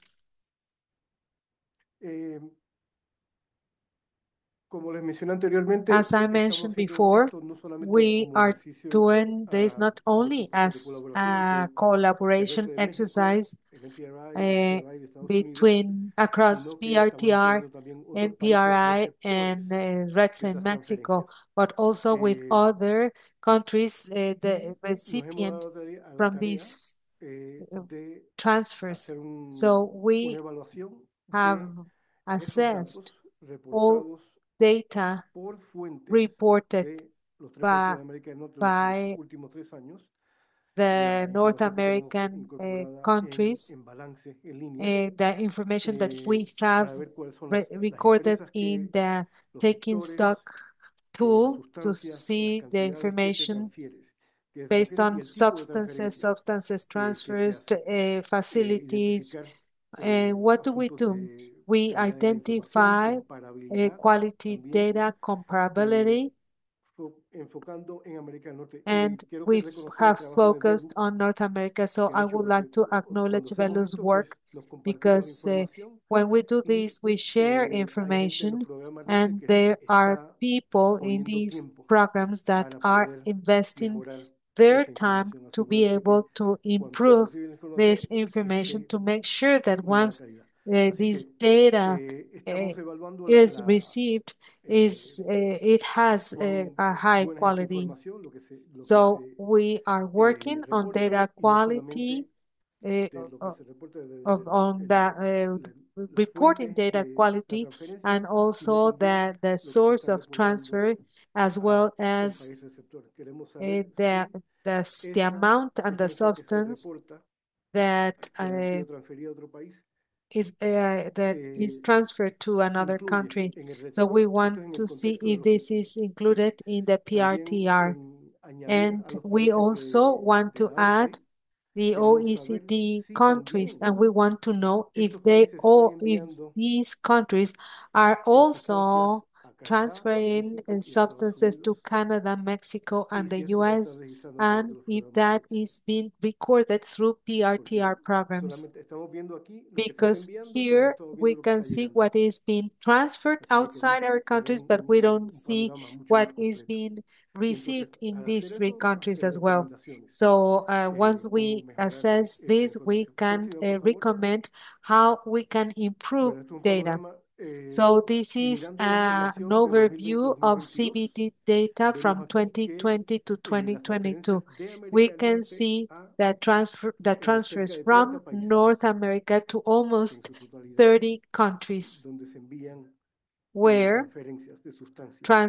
substance transfers take place. And with Canada's presentation, have been able to see the transfers between Canada, Mexico, and the US. But there is also a huge transfer activity among different countries other than the North American countries. When we discussed this in November in the meeting with the OECD, we also discussed that the amounts that are being transferred are not very high compared with the rest, but there are actually many substances that are considered with high toxicity, and not only because of the volume, but also because of the type of chemical. And Alicia mentioned that in her presentation. We have to take into consideration not only the volume, but the impact on the environment and on the human health. We looked at this when we looked when we were searching on the taking stock tool. These are transfers from Canada. You can see 11 countries, including Mexico and the United States. Then transfers from Mexico. We have transfers from Mexico to the United States, which account for most of the transfers, and the transfers from Mexico to France is also included here. I mean, transfers from France are also included here. This is a French company located in Mexico and sends the waste to a subsidiary in France. So these are transfers within the same company, but these two are located in different countries. Now we can see transfers from the United States to 30 countries, almost 30 countries. Most of these transfers occur within North America, Canada, and Mexico. Next one. Ahora mismo, pues, estos son los próximos pasos en este proyecto que tenemos con la these are the next steps. This is currently being done with the collaboration of the North American PRTR incentive. We are currently sharing this information with the PRTR work group from the OECD, and we just provided a survey to know if their PRTR program includes the substances that are being transferred within North America, and if their PRTR program also includes the off-site waste transfers outside their destination, their countries. So we do have PRTR, but the facility is not required to report transfers, offsite transfers, cross-border transfers, and this is done through the hazardous waste program, and we want to understand the traceability and management of this information among the different countries to understand what is being transferred to North America. So we also have all this information per country. This is an extract of the data to see what is currently being done in every country. We have an example from last year in a meeting with our colleagues from the PRTR program in Japan. We showed them the information and they were checking each company like, yes, we have this one. It does handle toxic substances, but that's the address for the office, not for the company or the facility itself. And that's important information for them. We've also spotted errors when it comes to the reported quantities simply by conducting this exercise. So at the end of the day, we have plenty of information and documentation to help us figure out how to improve this data. Something Belu mentioned that we could try to do as well. It is somehow set an indicator for each of these companies. For example, we have a Mexican company that receives PRTR substances. We could have some sort of indicator, a license, something that is official, like an FRS. It would be like a federal indicator for each company, and that could be shared with the PRTR programs to be included as well in their data capture systems. That way, we could learn if this company is making transfers of X substance and link it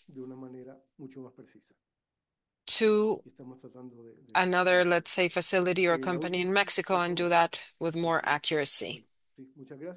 Thank you very much.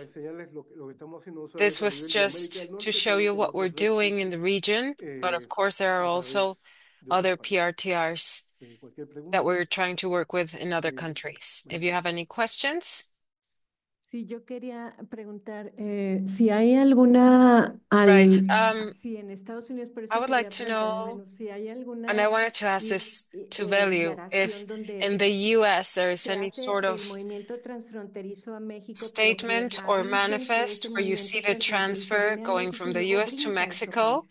but if they notify Recolectado that this is alguna coming into Mexico and then it jumps estadística de to a importación de different country. residuos a México We've looked at y luego vemos statistics que en la of exportación transfer casi of están waste into iguales. Mexico, but then Entonces, we check the es data una for exports hipótesis from que tenemos de Mexico, que and they're pretty llegan a much the México y same. So solo we have the brincan para hypothesis that ir they're a otro using lugar, el Mexico cual as no hemos podido a darle jumping board seguimiento into a another dónde van. country, Esa and we era una cannot follow up pregunta. on Y that. la otra So es I en had that discusión question. esta que And tenemos the entre second question organizaciones de is Estados Unidos that y de we are México, having this de debate cómo between México está Mexican and US aplicando organizations en about los how movimientos Mexico transfronterizos de in Estados Unidos los criterios de la OCDE trans-border transfers cuando from the pudiéramos US, utilizar Mexico is los trying to criterios apply de OECD Nueva Ginea, que criteria, son más while we could estrictos y que use the tienen criteria from the Basel ese Convention, which procedimiento are more strict, de información and they include consentida y que le this puedes dar process como of un poco más de informed, seguimiento porque sorry, estamos trabajando en like una informed plataforma de consent. información grande sobre And we importaciones could de follow up residuos on de that. We've Estados been Unidos working on a large fundamentalmente a México. platform Pero vemos estas dos as a cosas, ¿no? O sea, database unos of que llegan waste coming from the igual, US casi to que Mexico van, mostly, but no we sabemos see a that dónde ni cómo parallel llegaron, of how most y volumes that come como in no leave tienen elsewhere, we don't consentimiento know where, informatorio, pues no hay manera de and there's no rastrearlo. Y previous parece que hay una discusión que informed tenemos entre las consent. organizaciones de So Estados Unidos y México, we que have estamos this en agreement México between the US mal and Mexico aplicando el organizations artículo that is 11 del saying that convenio de Mexico Basilea is y que not deberíamos de applying Article regirnos 11 of bajo the ese y Basel no bajo criterios de la Convention OCDE. correctly, and that we Entonces, nomás should para plantear follow cómo están that nuestras instead of the preguntas y OECD discusiones. criteria. Gracias. That's it.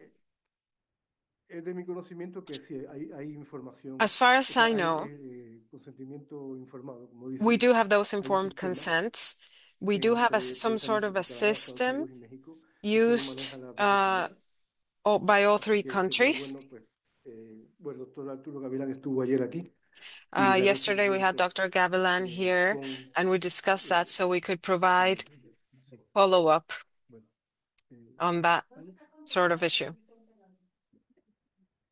sí, Yeah. muchas gracias, Alejandro Sosa de la Thank you Alianza very por much, para Alejandro Sustentabilidad Sosa Ambiental. Ahorita voy a from hablar the fuera de la Automotive alianza Alliance for porque es más Environmental bien con la experiencia que he tenido a través Sustainability. de los años de I will esto. refer En more to realidad my es muy interesante esto que experience están planteando, over the pero years in this en matters. México hay una gran This is all cantidad very de interesting secretarías que and tienen que important. ver However, Mexico con has a este lot of asunto, pero directorates and está, secretariats that por work on ejemplo, this la CEA issue. está We have the ASEA, we have Semarnat, we have Ministry of Health, Communications and Transportation, etc. And there's a very thin line between what we call substantial or hazardous materials and substances and Red Sea substances. As we mentioned yesterday, there are some substances that are not as hazardous or toxic in the Red Sea records, but they're there because of our signed international conventions. This makes things difficult with all three classifications, plus the two Red Seas, which are federal and state, and we need to work on both levels, so that makes everything more difficult. Now, on a different matter, whenever we bring in a hazardous material, the Internal Revenue Service and the Ministry of Credit needs to be informed of the entrance of that substance because they have to pay duties on that. Now, that helps match it as a Red Sea substance, but then those substances need to be transferred. What I've noticed is that in the transfer, the transfers take place mostly when we don't have the infrastructure capacity within the country, and we need to turn to other countries. When it comes to France and other European countries mostly, I remember when we had standard 133 to send polychlorides over to Europe because it was how we could get rid of them.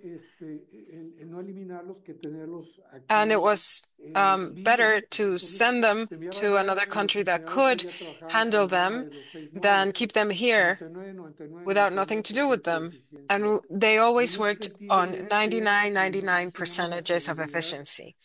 Now, we had the certainty that we had done the best we could with those sort of substances rather than keeping them siloed here as a latent risk to the Mexican population that had no capacity to handle them.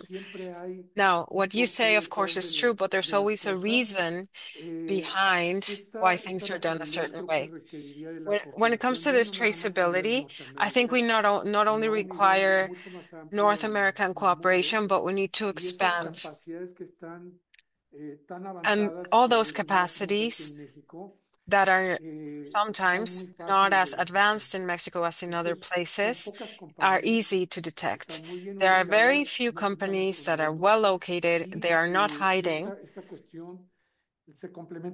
And this matter goes hand in hand with something else that happens in Mexico and that has not been mentioned. We have an instrument called waste handling plans. Handling plans need to be approved by the corresponding authorities, and they state what is being brought into the country as raw materials, how they're processed, and where the waste is being sent to. All this handling needs to be fully approved by all involved stakeholders. So this is a very long conversation that would be required, but it's part of my experience. Right. Thank you very much. It's 10 to 11. We're running very late. Let's take a 10-minute break, and we will come back for our final session. We'll have in this session an open discussion now where we will be able to answer any pending questions, and we also have some online questions. So let's take those 10 minutes and we'll meet back here at 11. Thank you. Vamos a comenzar nuevamente esta última sección de la reunión. Session from the meeting for North American PRTR initiative provided a lot of input to discuss these topics. So we have a presentation on how the PRTR data could be used to address the concerns in terms of industrial pollution and encourage environmental sustainability. So we're going to have a presentation on data processing to create a PRTRs. Jose Luis Juarez Santiago will deliver this presentation from Semarnat, and then we're going to have the Q&A session. Then we're going to address other ideas for stage two, the challenges for pollution prevention and the pending questions. So please be very specific on your questions so we can finish on time. So thank you very much. Jose Luis, please go ahead. Hello, good morning, everyone. My name is Jose Luis Flores, as Orlando mentioned, and I work in PTR in Mexico in the Semarnat, and I have to be as brief as possible, and I will try my best. So we're going to talk about how we process data from the COA, the COA, the annual operation document, and we're going to talk about the federal PRTR publishing. So in Mexico, at federal level, we have to regulate sources of release to air with the 11 sectors. In terms of water, we have to regulate those industries that discharge wastewater to waters considered patrimony of our nation, rivers, lakes, and oceans. So the federal government is responsible for regulating hazardous waste as well. So these are the facilities that need to report. Yesterday, a food industry company had to report, but this facility had to report because it was discharging to national waters. Well, so there is a previous paperwork that has to be done before the COI or PRTR can be applied. Before the COA, the reporters have to have a unique license or permit, or a permit for hazardous waste generation, or permit from CONAGUA to discharge in national waters. Once they are reportable facilities, they have to report from March to June 1st, and then the information from the companies or facilities reporting in PRTR is extracted. These are, and someone mentioned that sometimes the facilities do not report every year. Well, some reporters do not have to report every year because that depends on the substances that are released, and also this may be because of the COA was not properly filled out, and we inform the PROFEPA, so inspections are conducted. So we review the COA, and we review the releases and transfers, and in this part of the PRTR, we can see inconsistencies, and these inconsistencies are checked with the company, and then we have the publication of the RTR and also inconsistent data. We're always in direct contact with PROFEPA, and we provide a list to provide PROFEPA of those reporters that did not report COA this year and that had historically done so. And we look at the status of the company that is still in effect, or maybe it closed its operations, maybe they do not have a license, or it is not a reporter of hazardous materials or waste anymore. The Profepa is a federal attorney for environmental protection. So how do we manage the information? Well, releases and transfers. When we try to replicate the calculation for transfers that applies for hazardous materials, we have to see the list of materials, how much is released and transferred. We need to find the complete traceability from transport to storage and management of hazardous waste or materials.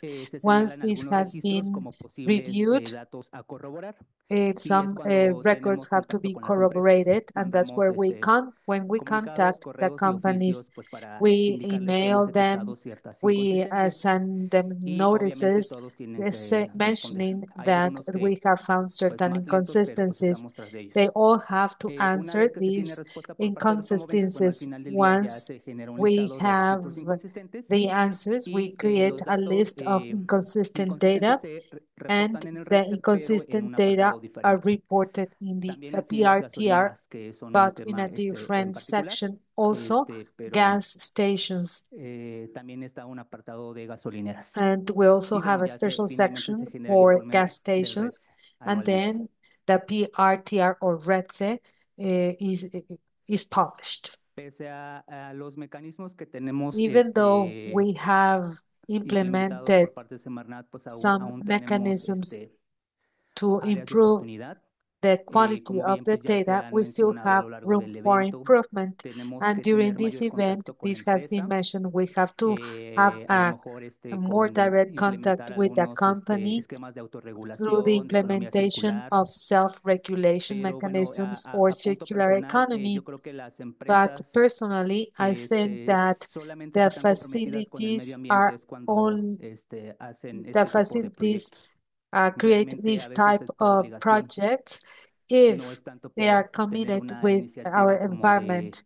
They don't usually have initiatives to be friendly with the environment if they're not committed. And we have seen errors on members of calculation because sometimes they tell us what methods they used to calculate, but we do not have the literature or other supporting documents. In addition, the institutional cooperation, we depend on GEJIMAR on waste, and as Alejandro Sosa mentioned, we have some management plans that derive from projects that reduce impact to the environment or substance generation. Regarding waste, we have hazardous waste generation and hazardous waste management. And in COA, in section 5, we have a transfer of pollutants in PRTR, and what Zaira mentioned, actions that the companies implement to reduce PRTR substances. And something that delays us is that from state level companies, we cannot corroborate data. Why? Because since we are a federal agency, the hazardous waste management does not allow us to see more specific data that can help us have more accurate data. or that or information that actually reflects the reality of the facility. We have to make more efficient analysis, and we need to create internal control mechanisms within the current COA, and these como warnings, como advertencias and en these su reporte, warnings in en the el momento en el que in ellos the están reports reportando la COA, should be para que should al pop final up pues ellos when puedan they are reporting validar y a lo the mejor COA, decir, bueno, so ok, they yo estoy can de acuerdo con validate mis and say, emisiones y pues ya puedo I continuar con agree su with COA, my pero al releases final del and día they can esa continue información a with their nosotros COA. nos But at the end of the serviría pues day, para decir, bueno, ok, this la information can persona o help us el say representante legal de la the empresa legal está de acuerdo representative, con the established, con su the información y facilities pues al final ellos irían a agree protesta de with the decir verdad. information, and Y bueno, they swear they are telling the hasta truth aquí actually mi when they sign presentación up. y So pues this is the obviamente end of my sabemos que presentation, and obviously we esta know reunión es that para this justamente meeting para ver cómo podemos is mejorar los tres países to see how we can la improve calidad de la información y los the reportes data del RETSE. quality Gracias. and let's say reports. Thank you.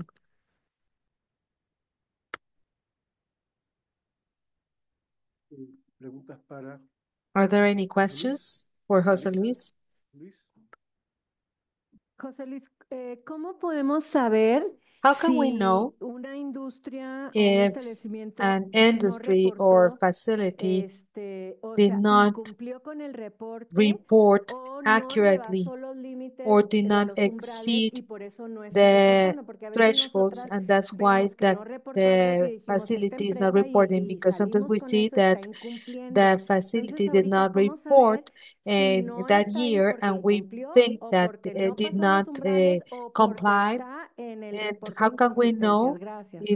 if this company or facility is within the inconsistency report Sí, or bueno, did not sí, es algo que did not también have to nosotros report? como área pues proveedora bueno, de información As an estamos information trabajando supplying area, we're working lamentablemente on por el that. tema de la norma Unfortunately, because of the solamente tenemos que standard publicar itself, aquellas empresas que we're superan el only umbral de reporte. required to publish Tenemos those que buscar companies mecanismos that exceed que the actualmente no reporting tenemos pues threshold. para We need tener to look for mechanisms that we toda do esta not have currently información available, que si bien no or all reportan, that bueno, no information aparecen en which el RETSE does not federal por appear no in the superar el federal umbral, Red Sea pero que en because it algún doesn't lado exceed the se pueda threshold, consultar esa but información. we should be able to consult Actualmente it no. somewhere.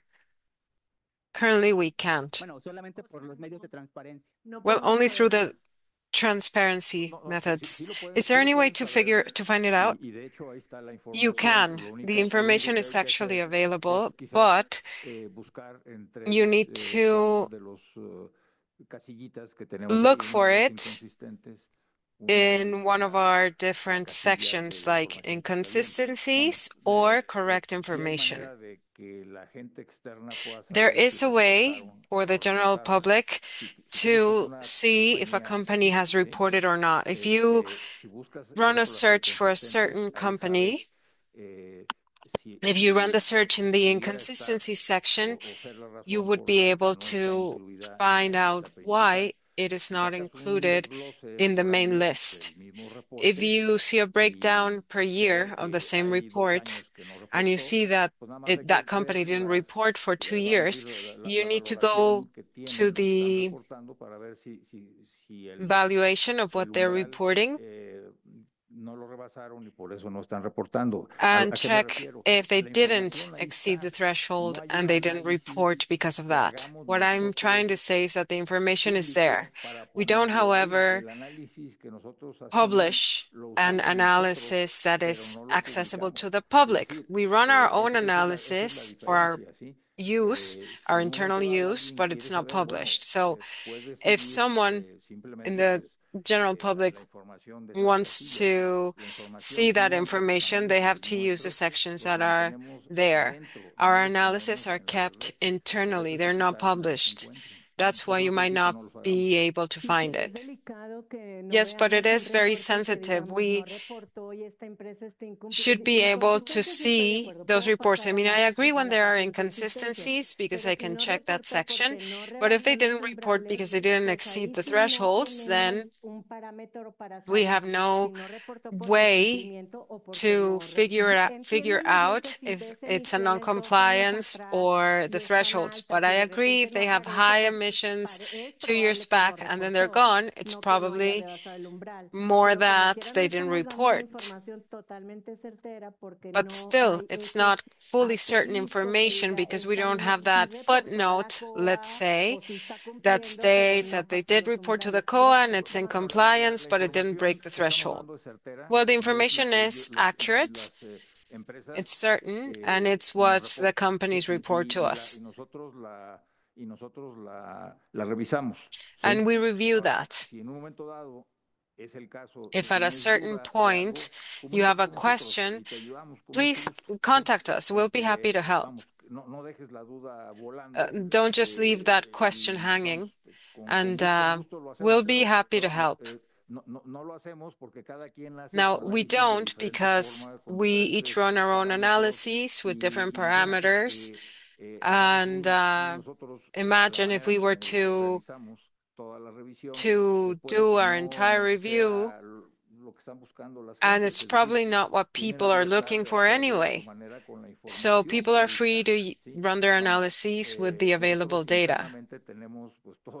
Internally, we have all the support to figure that out. But again, if you do have questions, we will get back to you quickly and help you find what you need so that you're not working on assumptions that could not be correct. Thank you. I would just like to say something very briefly. We have the simultaneous interpretation service, and when we have discussions or debates between two people who speak the same language, the speed in which we speak, it just tends to go faster. So please try to be a bit more aware of your pace for the interpretation. Now, we'll follow up to Marisa's question, then Jose, then John. Thank you. Hilda Piña from ASEA. I would just like to comment to everyone that the Mexican regulation and the way the Mexican authorities conduct themselves are both based on good faith. So when we regulate something or when people bring us their information, we do everything in good faith, which means we need to believe what they tell us. If there is a party that does not report or, let's say, did not exceed the thresholds, we have to believe them.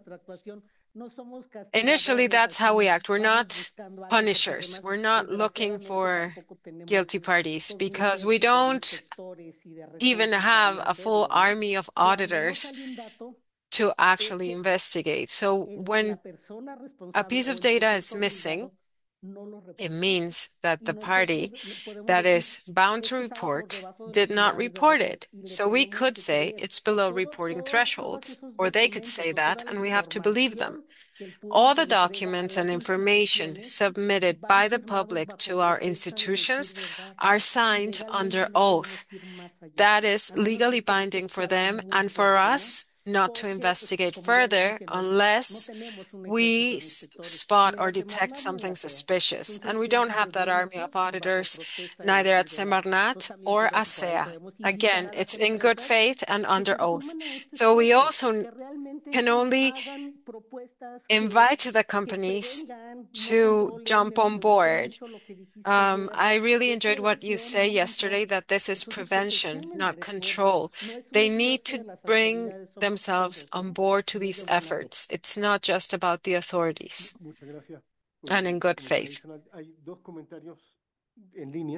Right, we have two comments online that I would like to read. One is from Nadia Pelayo for Semarnat. Is there any sort of strategy to communicate the information to the general population, academia, etc.? And is there a plan to generate any sort of geographical tools like maps? And then there's another one, an anonymous question. Where can we see those thresholds that are taken into account for a company to be subject to reporting? Sí, los umbrales de reporte están estipulados en la The norma reporting thresholds 175 de are la in Semarnat. standard 165 of Semarnat. And that document is available online. Yes, it's publicly accessible on the RETSE website and in the Federal Official Journal.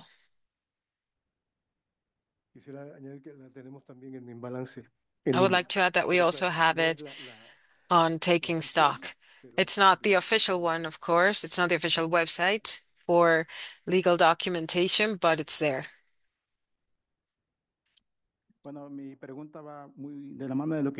My question relates to what's been said before. In this binational capacity of traceability and follow-up of what comes into Mexico, on the one hand, we've heard about Profepa's auditing visits. In addition to that, I would like to ask if either Semarnat or the RETSE team do any sort of field research for whatever reason, and if you have before done this.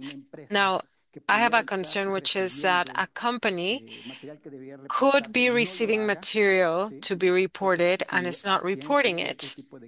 In that case, have you come across anything similar? And I think it's part of accountability. So, how many people are in the RETSE team here in Mexico?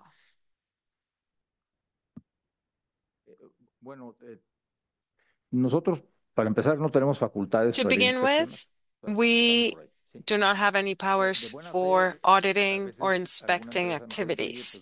In good faith, there have been certain companies contact us and asking for visits for us to advise them on how to carry on with the reporting because they received an official communication saying that they were in the wrong. Now, we've done that. We are also, of course, limited by our budget, and that's undeniable, and everyone knows about it.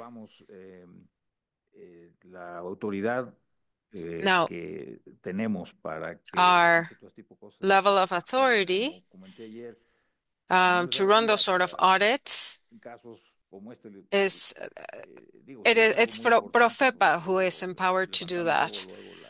If we find something significant, however, we, raise the red flag and ring the alarm. But it's hard for the other agencies as well to find all those details, and our hands are tied to a certain limit, to a certain point. And however, we have just grabbed the bull by the horns and contacted these people like, I'm Mr. Smith, and I have a question, like, could we contact anyone in your company to explain what information you have provided? And they've agreed, and sometimes they've hung the phone up on us, and if they say no, we can't go any further other than report them to Profepa. Does that answer your question, Juan Manuel? Yes.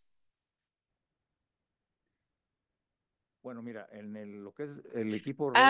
when it comes to the RETSE team in Mexico, well, we're all around the table.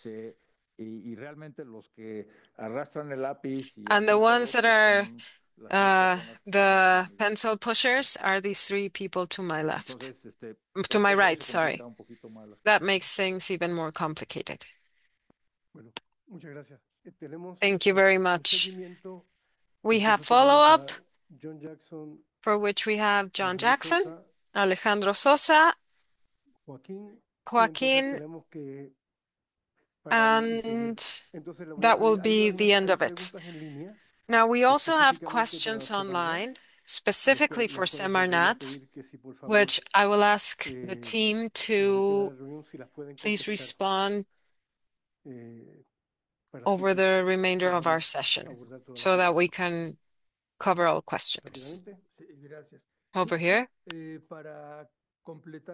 Thank you. Just to supplement the question about how investigations or audits are carried out. Profepa has the General Office of Industrial Verification. They also have their legal department that receives all reports from the population. Now, they have their own priorities in terms of how they do their checks. If they receive a report, they have to follow that protocol. When there are no reports, they have a priority on which companies are most likely to pollute or to generate a higher risk. They're the ones that they audit first, as well as the ones that have presented non-compliances. The companies that have consistently complied and are not reaching those thresholds that they are allowed to release or to transfer into national bodies of water or whatnot, they are lower on the list of priorities. So they follow different priorities as well to work with what little staff they have. John, then Alex, and then Joaquin. John, please. I just wanted to say a couple of things on sort of the discussion we've been having recently. Get rid of the echo, I realize, when you take these off. Anyway, the first part in terms of being able to find data on the sites, and this, I'm not talking simply, it's all three countries. I'm sure in this situation, it's a general problem, is that we'll often say, well, some of this, the transfer information, where it was going, et cetera. And when we push it, oh yeah, it's there. But then as you push into it further, if you want to do some analysis, you end up being told, well, actually, it's in the back end of the system, which we don't know how to access it to, even if we have access to it. You can call us up and ask us for it. That's not a satisfactory way, because we need to be able to do analysis, et cetera, and everything has to be easily available for the public to find on the front end of the system without having to have that special accessing through the back end. So, and it just doesn't work. It's not a public system if it's that challenging to get to information. The second thing I wanted to say is around this issue, which I totally sympathize with the three countries, and it applies basically to all environmental problems, is that this issue of monitoring, auditing, making sure that people are following the rules, making sure people are, not dumping on the roadsides or are reporting their data accurately, et cetera. And of course, all the governments don't really have the capacity to do that as seriously, and it needs to be done. So what we hear all the time is, well, we're actually public driven. And by that, they don't mean, but they mean us. They're counting on us as the citizens. They're counting on us as people who live in these communities and who observe problems to contact them and say, hey, you need to investigate this. First of all, that you can't be sure that that's going to be hit it. And so that's not a thing. And the other is that often you call up with it and they start to say, oh, that's been taken care of or whatever. And I can think examples in Sarnia with the incinerator there, with the black smoke roaring out of it, which of course only happened on weekends. And so you call up, well, can you send us out today? Well, no, this is the weekend. Or all those sorts of things that just make it a challenge and don't make it feel like you're really valued, even though you're being told at the same time that our auditing depends upon public complaints because we don't have the capacity to do it all. I understand that. That's a problem. But it means that, therefore, it's really important that the government systems be set up in ways that you're very responsive, you're easily accessible, and it doesn't become a cross-examination when you call up, that the burden is on you to show why it's an issue, instead of saying, yeah, look at this, and look into it quickly, not sort of put you on some long list but you have a real sharp time frame on it. So it's a problem in all three countries, both those issues, but they're really serious problems. And I think in both of them, it's important that we recognize the value of the people living in the communities who see what's changing in their communities, see the problems in their communities, and that those people be valued by the governments, which includes helping them do their job, helping it be easy for them to have access to the system, et cetera. So anyway, I could go on for ages on that, but I'll quit there. Thank you for your comment, John. Okay, Alejandro and Joaquín, and then we have to move on. ¿Qué tal? Otra vez Alejandro Sosa. Alejandro Sosa. Poniendo un acento en algo que Just to underscore something Hilda mentioned about good faith.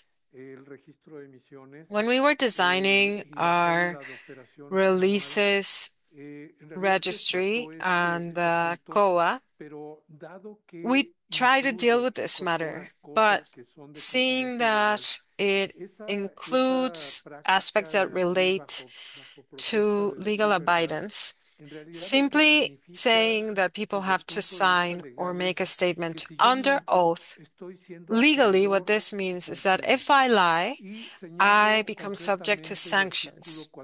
And I go directly to Article 420 of the Federal Criminal Code, which states that if in any report or log we state that something is happening and we try to simulate a noncompliance or a breach, we will become subject to 1 to 4 years in prison and a fine of worth about 3,000 minimum wages.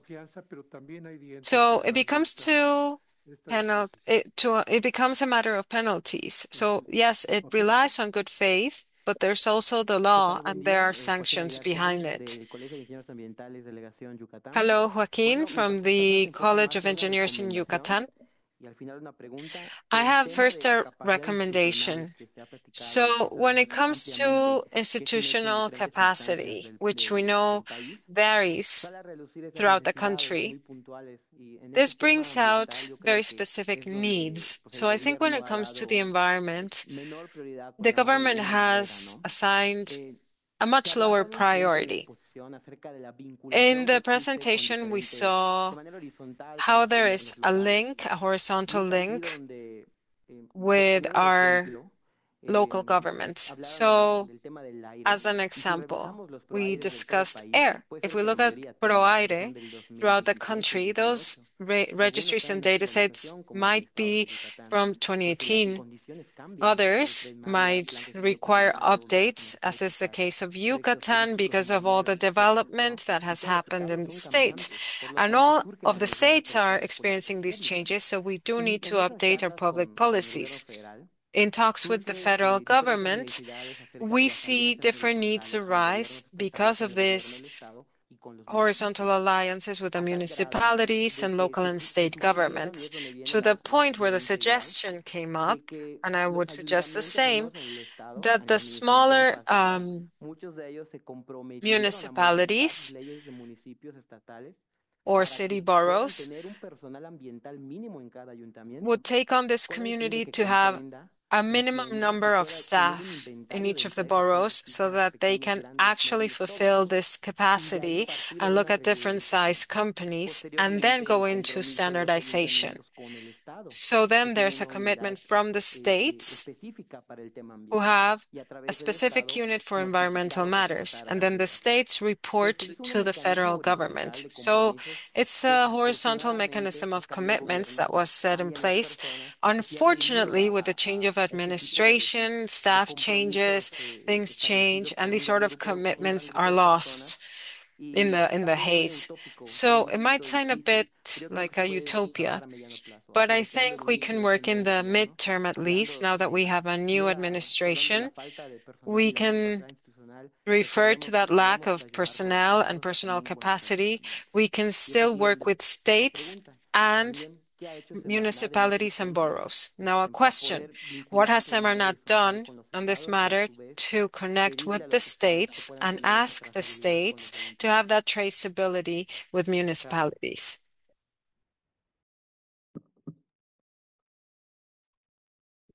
Bueno, tú mencionaste un instrumento que Well, pues, you lógicamente hay que mentioned estar actualizando an instrument that has to be updated con cierta frecuencia. on regular Son basis. PROAIRES. Ese es These un are instrumento donde se ha PROAIRES. vinculado el área It's de la an atmósfera instrument con los where estados. the Y por otro atmosphere has lado, hay linked, convenios atmosphere específicos con otros related estados agencies have linked sobre with the materia state. de cooperación There are other entre states la parte de atmósfera y ellos. where they have Inclusive, cooperated with atmosphere los related últimos convenios que han agencies estado and the saliendo en los últimos años municipalities or boroughs. incluyen temas What they como, have por seen ejemplo, la recently cooperación y la is ayuda that hacia los estados including para implementación collaboration de and PRTR. assistance Pero to the lógicamente, states to esa implement implementación de red tiene PRTR, que ir un but pasito that atrás. you have to Nosotros go a necesitamos step saber, tenemos back. que iniciar de la COA. You have Y to antes de la start COA, with the COA, estamos suponiendo and que before the COA, unas licencias ambientales o we are equivalente. assuming there's a Y permit or a si no license or tienes something presentada una equivalent. cédula de operación a If you una do COA, not have a tienes COA que implemented, then decirles, you y lo have hemos hecho, to tell que the tienen que empezar facilities desde that they have to realmente start soportar by jurídicamente legally de supporting esa COA. O sea, the no es algo que puedan existence of the implementar, quad. sabes This que en 2 is semanas ya lo tenemos. not something El that can be problema implemented que in 2 hemos weeks and tenido say that oh, en los we already estados have it. es The que sus issue that we have periodos found with the de states gobierno is son that their cortos. government Entonces, ya cuando administrations terminaste are de hacer tu very, reporte very short, una very vez brief. And once implementada you la have COA, completed quizás all no the tanto tiempo después supporting hay un documents cambio to implement a COA, de there's gobierno, a de change of administración, administration, y como puedes seguir and hacia adelante, en algunos maybe casos, you can en continue algunos moving otros forward in suele some pasar cases, and in que eso others, ya no es prioridad. Porque digo, you cannot continue because it's tienen not muchas a pelotas priority como for the gobierno new ahorita en el administration. aire. Entonces tienes So que there ver are a cuáles many les puedes balls dedicar, on the cuáles puedes air. terminar en ese Uh, periodo de tiempo. Y eso es lo que a veces when you no hemos podido tener un flujo talk about state muy level bueno, muy initiatives. sutil para poder implementar So we haven't red. been Sin able embargo, to hay estados find que a tienen subtle implementada mechanism su to be sistema able to internamente de implement implementación de su this red. Inclusive on the algunos o varios on the municipios states. de For esos many estados tienen su red. municipalities, Desgraciadamente no son they muchos, already have pero their ya los the tienen. red say. Y Some of them normalmente van de la have mano the con red los say, gobiernos and que they le are han puesto mucho usually énfasis y mucha, related or le han dado connected mucha to importancia a lo those que es administrations that el are red. committed Y with otra vez, the Red Sea hay un and they avance, want to sí, pero no es un collaborate. avance como There is quisiéramos. a Entonces, progress, algunos yes. ejemplos, ¿no? We haven't advanced as Eso, we por would ejemplo, like to on in that hay sense, estados, por but ejemplo, que there are realmente states pues, hay que that evaluar si necesitan o no el RECE, ¿no? Porque no nada más need implementar, pues, to assess ¿qué tipo de whether infraestructura they tienes? ¿Qué tipo de condiciones actually son las que tienes?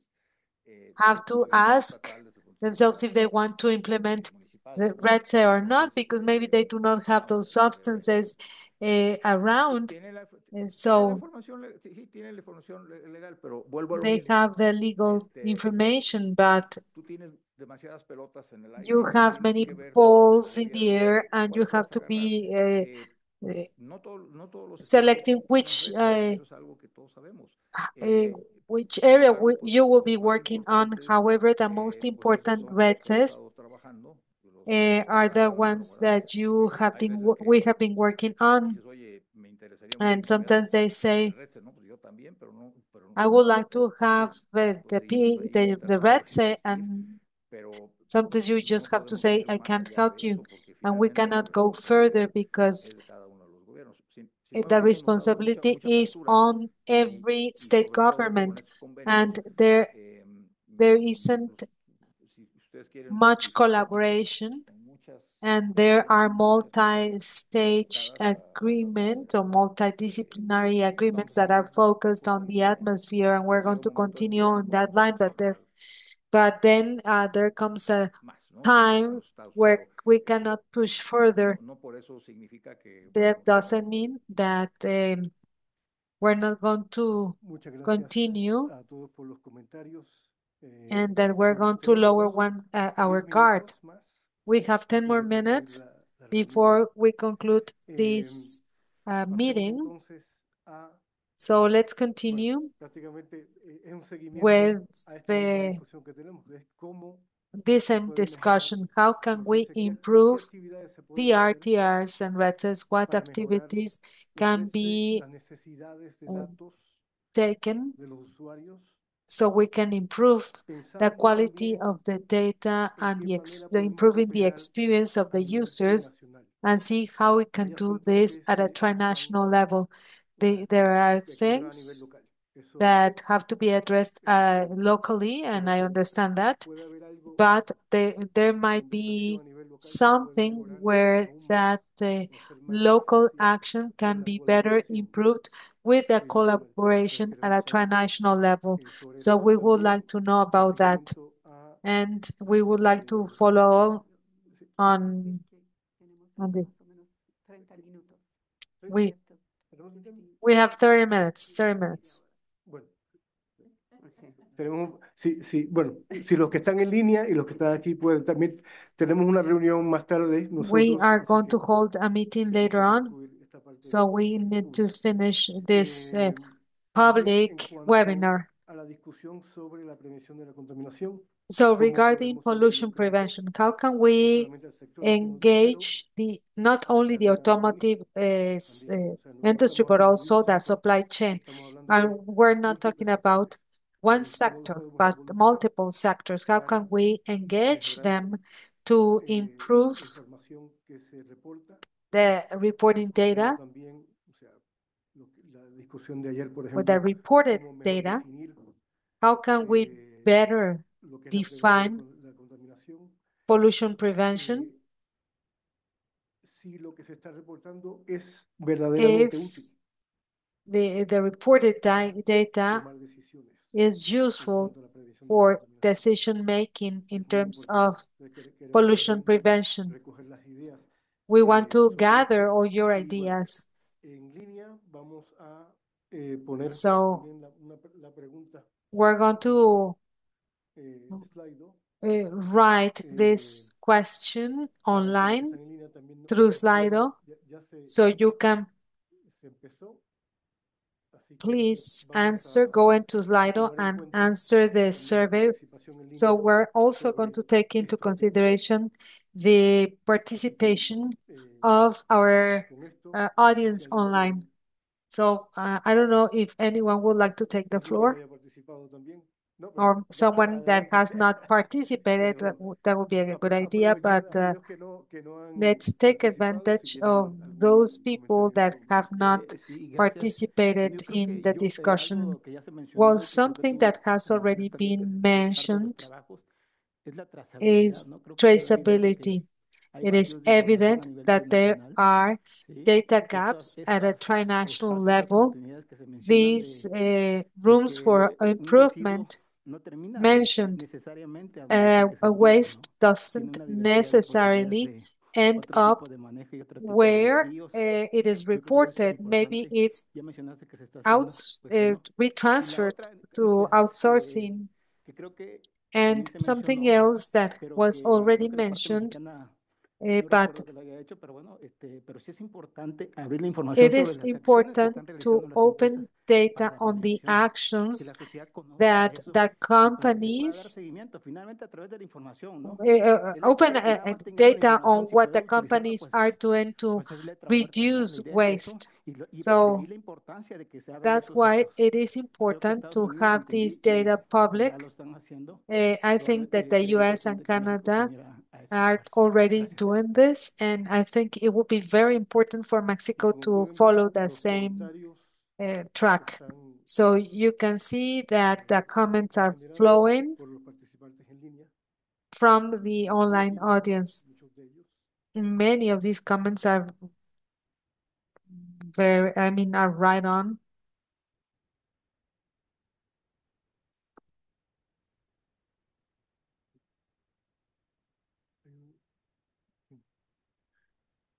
Are pertinent. Okay, having John.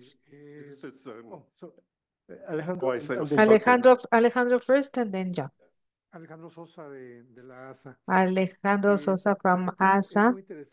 It It is very interesting to see all the progress that has been made in Red Sea, and I would like to congratulate Red Sea Mexico because they actually do miracles with 3 persons in Mexico and also the CEC. I think that we should focus on pollution prevention and circular economy. Something we have seen and we have discussed in our team is that circular economy has different circle sizes. The first circle is within the company, within the facilities, and within the acting space. The second one is larger because it requires the help and support of other companies, such as the suppliers, partner suppliers. And Daniel, something that I would like to comment on the information that you provided. We're going to have is industrial symbiosis. When I have a waste, for me, another company can use it, and it stops being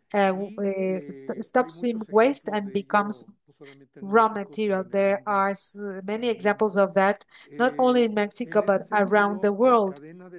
So the value chain, and I would like to highlight the word value, is to find those opportunities where we can take advantage of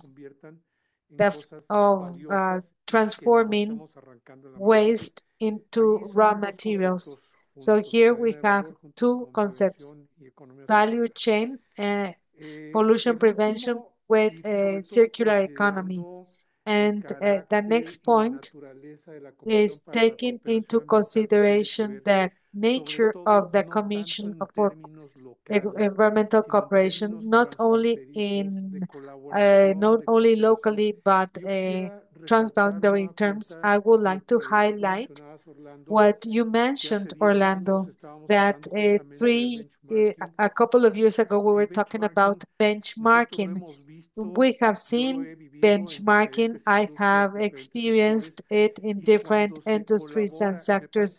And when we collaborate, I think there was the US that presented a series of solutions on how to replace the materials. I have some questions because not all the universe of use applies, but it is a good example of what can be shared.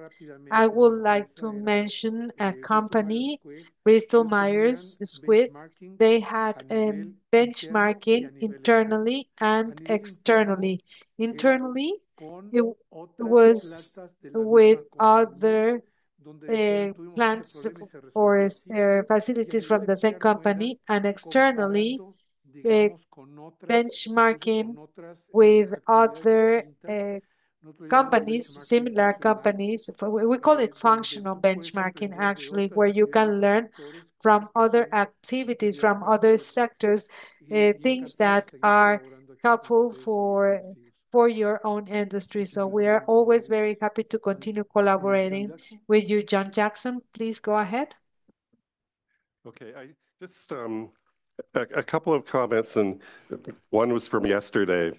We're hearing it again this morning, or the supply chain, importance of that, and the circular economy. But the thing that happens, and yesterday was a perfect example of it. Please wait a second while we work through these technical issues. We've lost the connection. We're back online. All right, we're back. Thank you. Anna, please. Yeah, hi. My question is very short. It's about transfers beyond North America, and that was an earlier presentation. I'm very concerned when I see transfers from, let's say, Belgium to Canada, for example. What is going on? You know, we don't know about this. And that was only one example. And are we transferring waste? Are we accepting waste from these companies? That needs to be clarified. And I'll leave it at that. Thank you for bringing that up. And as mentioned, that's one of the questions that we're trying to find out in this exercise with the other countries as well. Okay. ¿Algún otro comentario en cuanto a las preguntas? Any other comments De los datos FLEXE? about the data from these programs? Okay, so I would just open the question up again. If there are any suggestions as to next steps that would help us to have better information about pollution prevention, so reporting, so ways to involve industry, suggestions for how we can reach out to industry to take a look at the data to help us, better understand the data and really what kind of information needs to be reported, if there's a role for other people to be involved in that, to look at what's being reported and what would need to be reported. We heard from John Jackson in the assessment that NGOs did of Canadian pollution prevention data. We've heard, of course, of pollution prevention versus pollution control. What kinds of information, it's just an open question, what kinds of information could be of interest to people who want to know more about what industry is doing for pollution prevention, whether it's automotive or just generally industry? I just throw out that question. Thank you. And with that, then, in the context of the CEC, en el contexto de la CCA, tenemos la pregunta ahí, sugerencias concretas de cómo nosotros. So in the context of the CEC, we have some more specific questions. For example, how can we as a trinational organization tend to these issues and answer these questions? Or are there things that you consider can only be tackled by the country? But we have a room full of experience, and based on that, we can see how local work can be assisted, of course, by benefiting the other countries as well. So when it comes to suggestions, can we include the SEM process? For example, if we have a submittal from a Mexican citizen saying this is happening, or can we only recur to that once there has been an accident or like an oil spill? Well, the SEM process works when there is an non-compliance with environmental legislation. Then we move on to that SEM process. That's our framework. Y ese marco es el que se podría fortalecer para este tipo de situaciones. And I think that framework could be reinforced for these sort of situations. Maybe we could also improve the control of entry and exit of materials. For example, they were mentioning that in the US they need that environmental impact statement, but who checks that and under what criteria? We should, all three nations have shared criteria to actually say, okay, if we have a country that is not signed on to the Basel Agreement, as is the United States, but they still have their own requirements and rules, then we need to look at our own agreements and agree on the criteria. Like, I'll send you my environmental impact statement, and I'll decide, and you can decide if you will receive my shipment or not. Okay, let me go back a little bit to the SEM process. If there is a breach of the environmental legislation and it can be improved, there are two separate matters. If there's a non-compliance or an efficient administration, that is another matter. When it comes to improving something, there's a lot of things to improve. Here we're just talking about the PRTRs.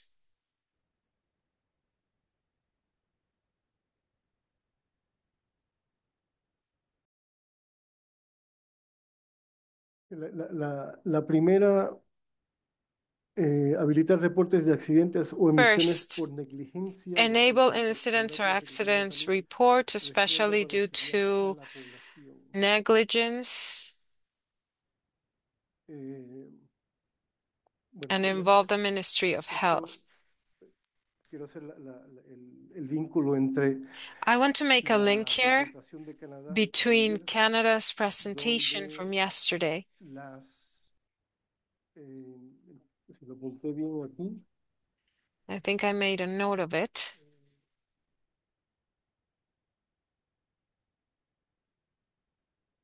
Lo que se refería a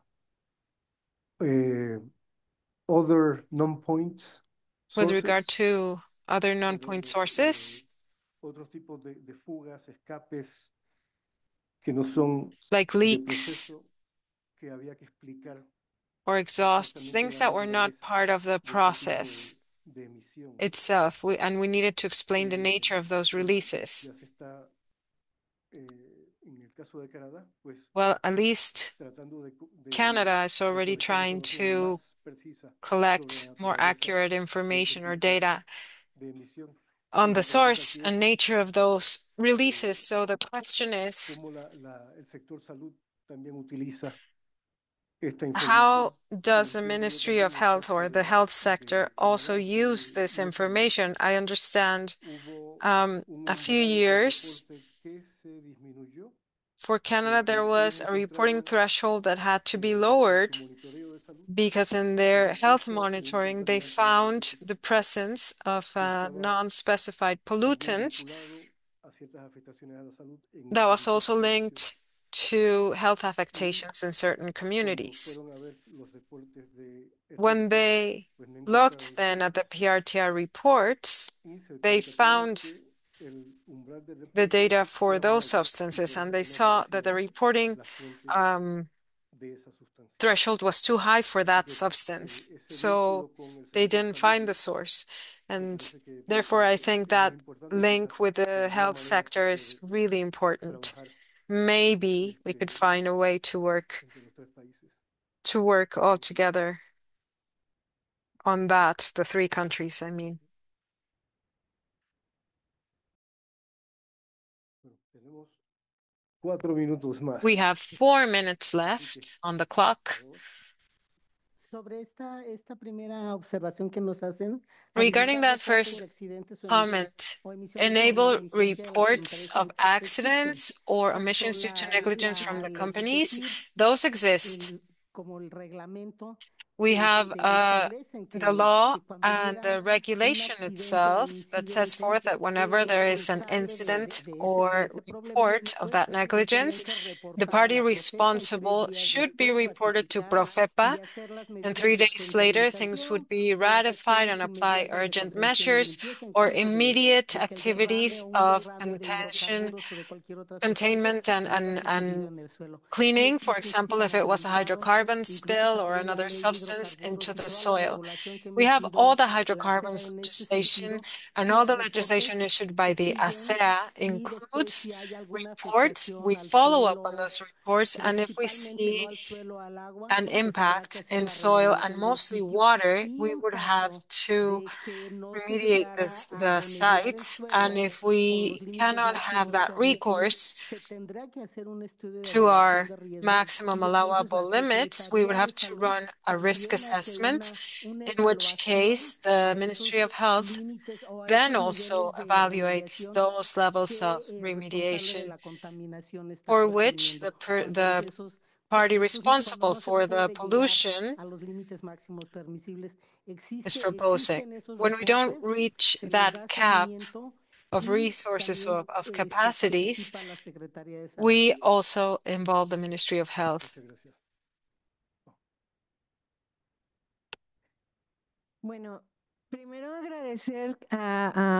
First and foremost, I want to thank Daniel and Orlando and the CEC team for having brought us together in this meeting, and it is a very significant example of how the CEC can help us with strengthening our activities to protect our health and our environment. Thank you for that.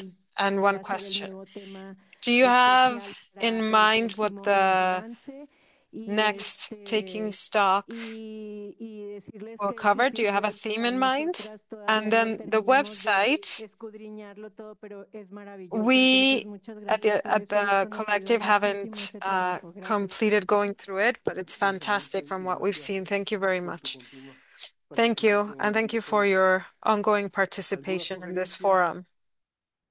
Any suggestions about the theme or topic that we can discuss next time? Well, I would suggest, for example, what we have worked on and seen in the CEC webinars, like how to use the tools to measure emissions or releases, have been great. It's a tool that is also very useful for us.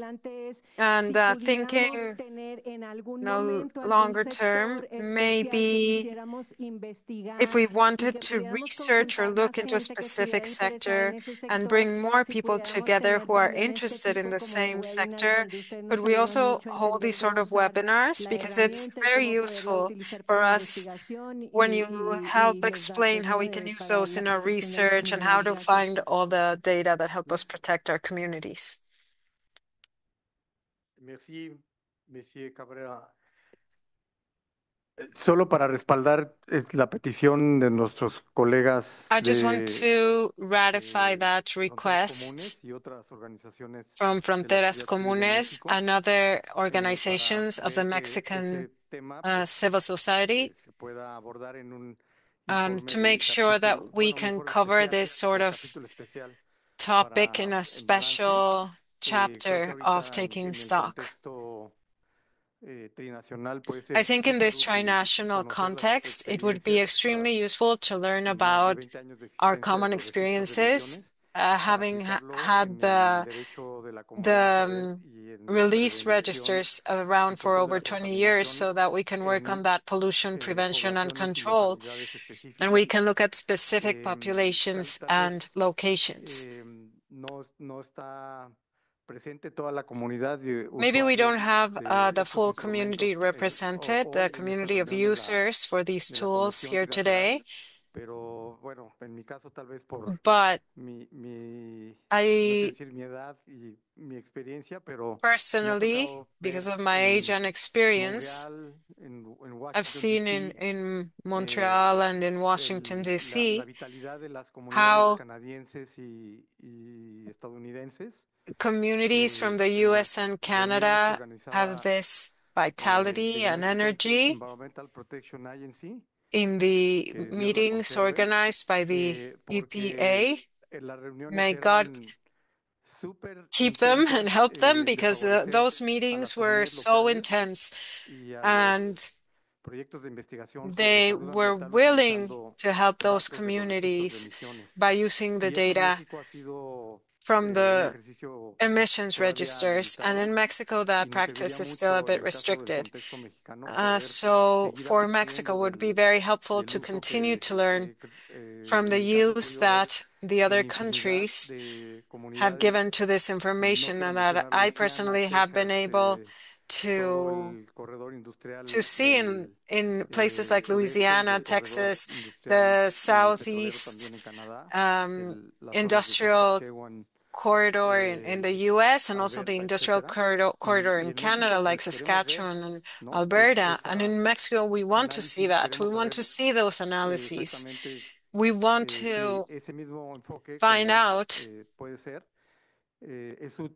if that scope would also be useful for our communities in the states of Tabasco, Veracruz, Yucatan, even Mexico City.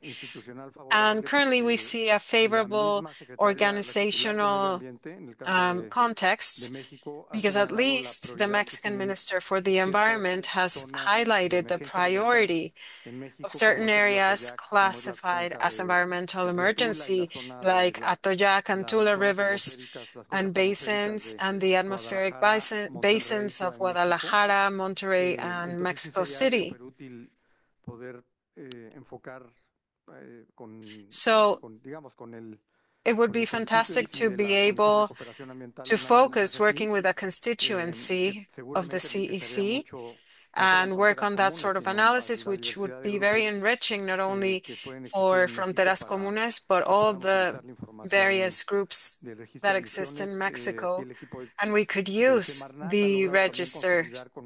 The Semarnat team has also been able to consolidate more consistently all the data, making them more complete and more robust. And it's time for Mexico also to learn and follow in that way, to use the emissions register to reduce our risks to the health and environment. Thank you very much, Luis. So with that, we're about to close today's meeting. So we've had over 100 people join us trinationally, both in the room and online over this past day and a half. We will now continue with a private session for the PRTR programs to discuss our learnings from this exchange, and also to help direct the work that we are doing and figure out how we can tackle these concerns as have been expressed over these 2 days.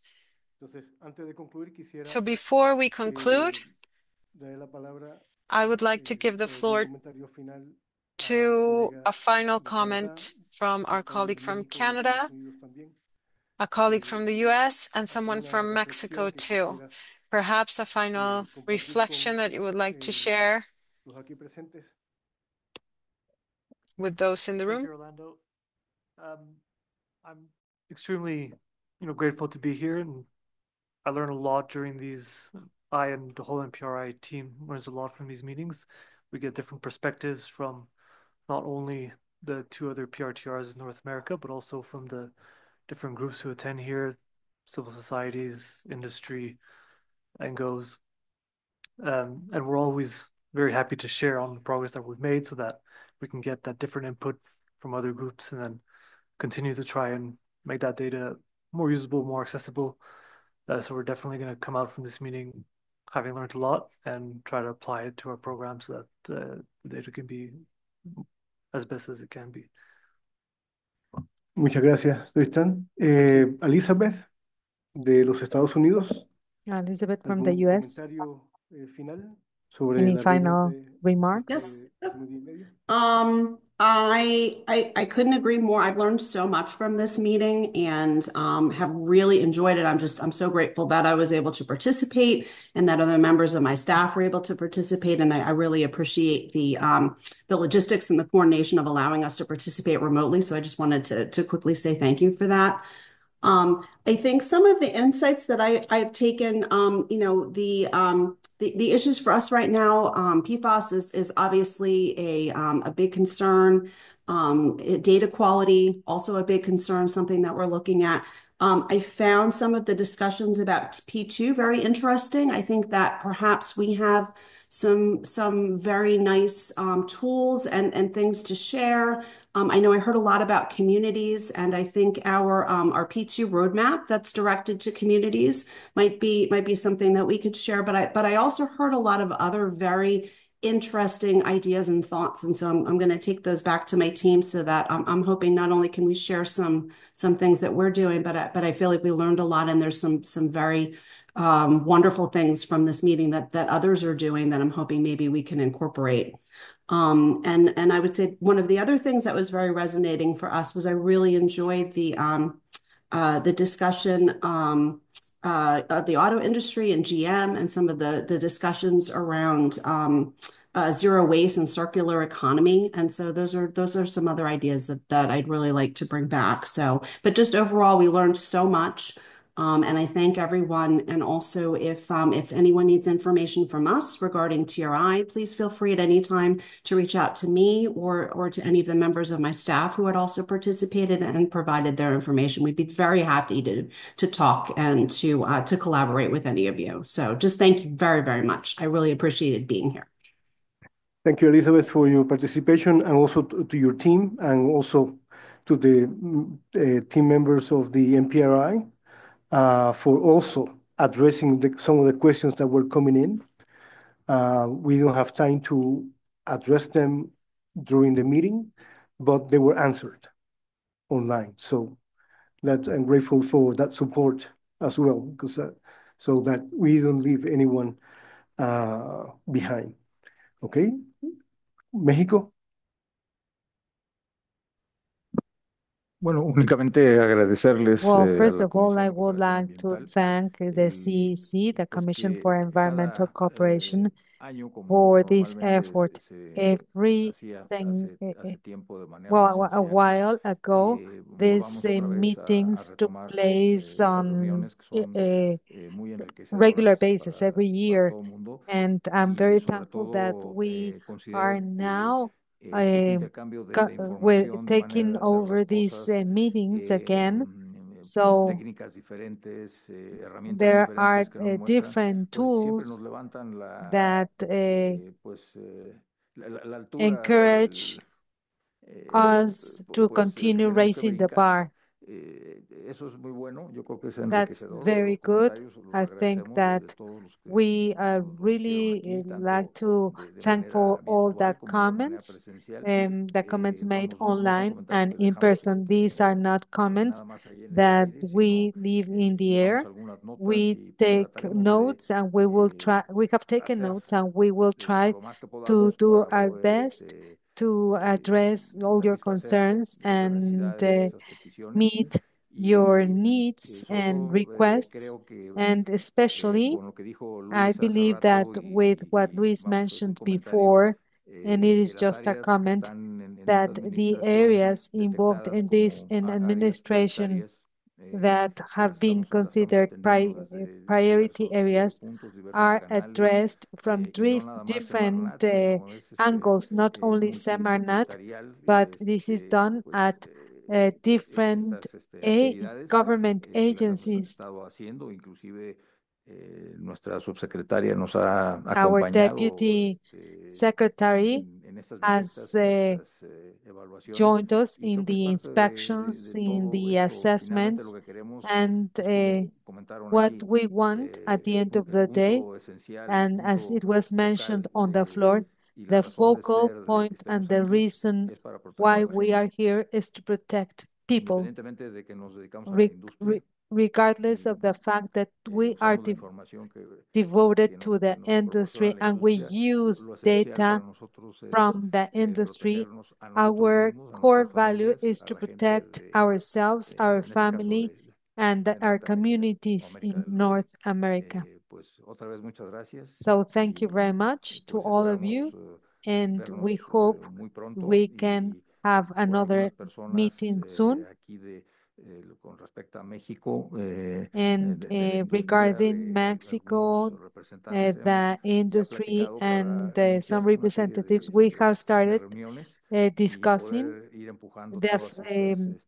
discussing peticiones, iniciativas que some nos han propuesto. initiatives Gracias that y have been pues a los proposed que or están en la línea suggested. también muchas gracias Thank you por for acompañarnos all the people y online. gracias por sus Thank you for comentarios. joining this webinar, and Muchas thank gracias, you Daniel. everyone for all your comments.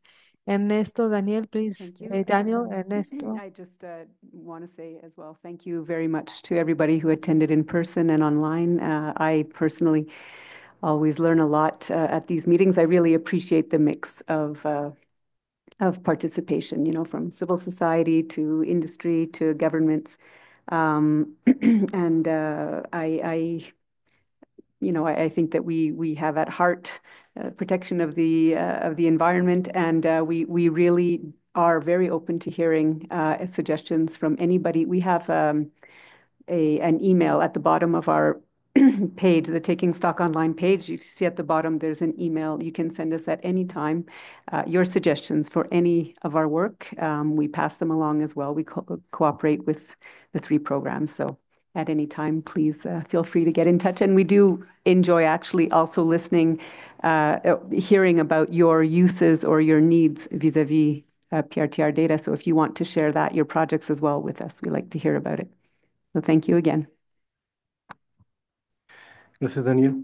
Bueno, pues Thanks, Daniel. gracias So a todos los thank you, participantes, thanks everyone, tanto de manera everyone presencial who joined us como in person aquellos que and nos acompañaron en línea. virtually. Gracias al equipo técnico, al equipo de la CCA, también a los intérpretes. Thank you to the CEC and the También interpreters todo el trabajo de montaje, más and all the logística, technical staff reunión, and equipo the de calidad CEC ambiental, team, the también environmental de quality outreach unity, de la the CCA que outreach también nos team from acompañan the aquí. CEC that Y bueno, also gracias a todos y bueno, como les dijimos accompanied anteriormente, vamos a us and continuar worked with us. So la we're going labor. to Esto no se queda aquí. continue this work. This Lo que doesn't se dijo stop aquí here. What was said here se le va a dar will acción, be perdón, y lo considered, vamos a and hablar la we semana que will viene cuando make entre sure we take ya actions. esta tarde vamos a Not empezar la discusión. next time we meet, Así but que today entonces we're going to start les quiero avisar discussing que van a recibir una encuesta these topics. So sobre la you're going to reunión, receive a al término de la survey reunión, así que related vamos a to agradecer this webinar. que la So llenen please, y if you're so kind, fill it que sigan en out, contacto. and Como please decía Daniel, remain in touch.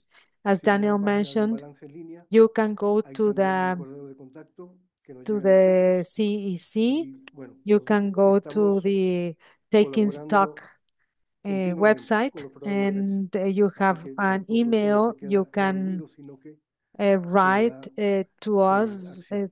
through this Así email, que muchas and gracias a todos y a all todas your input y generates seguiremos action. So thank you, laborando. everyone. Gracias. We will continue working hard.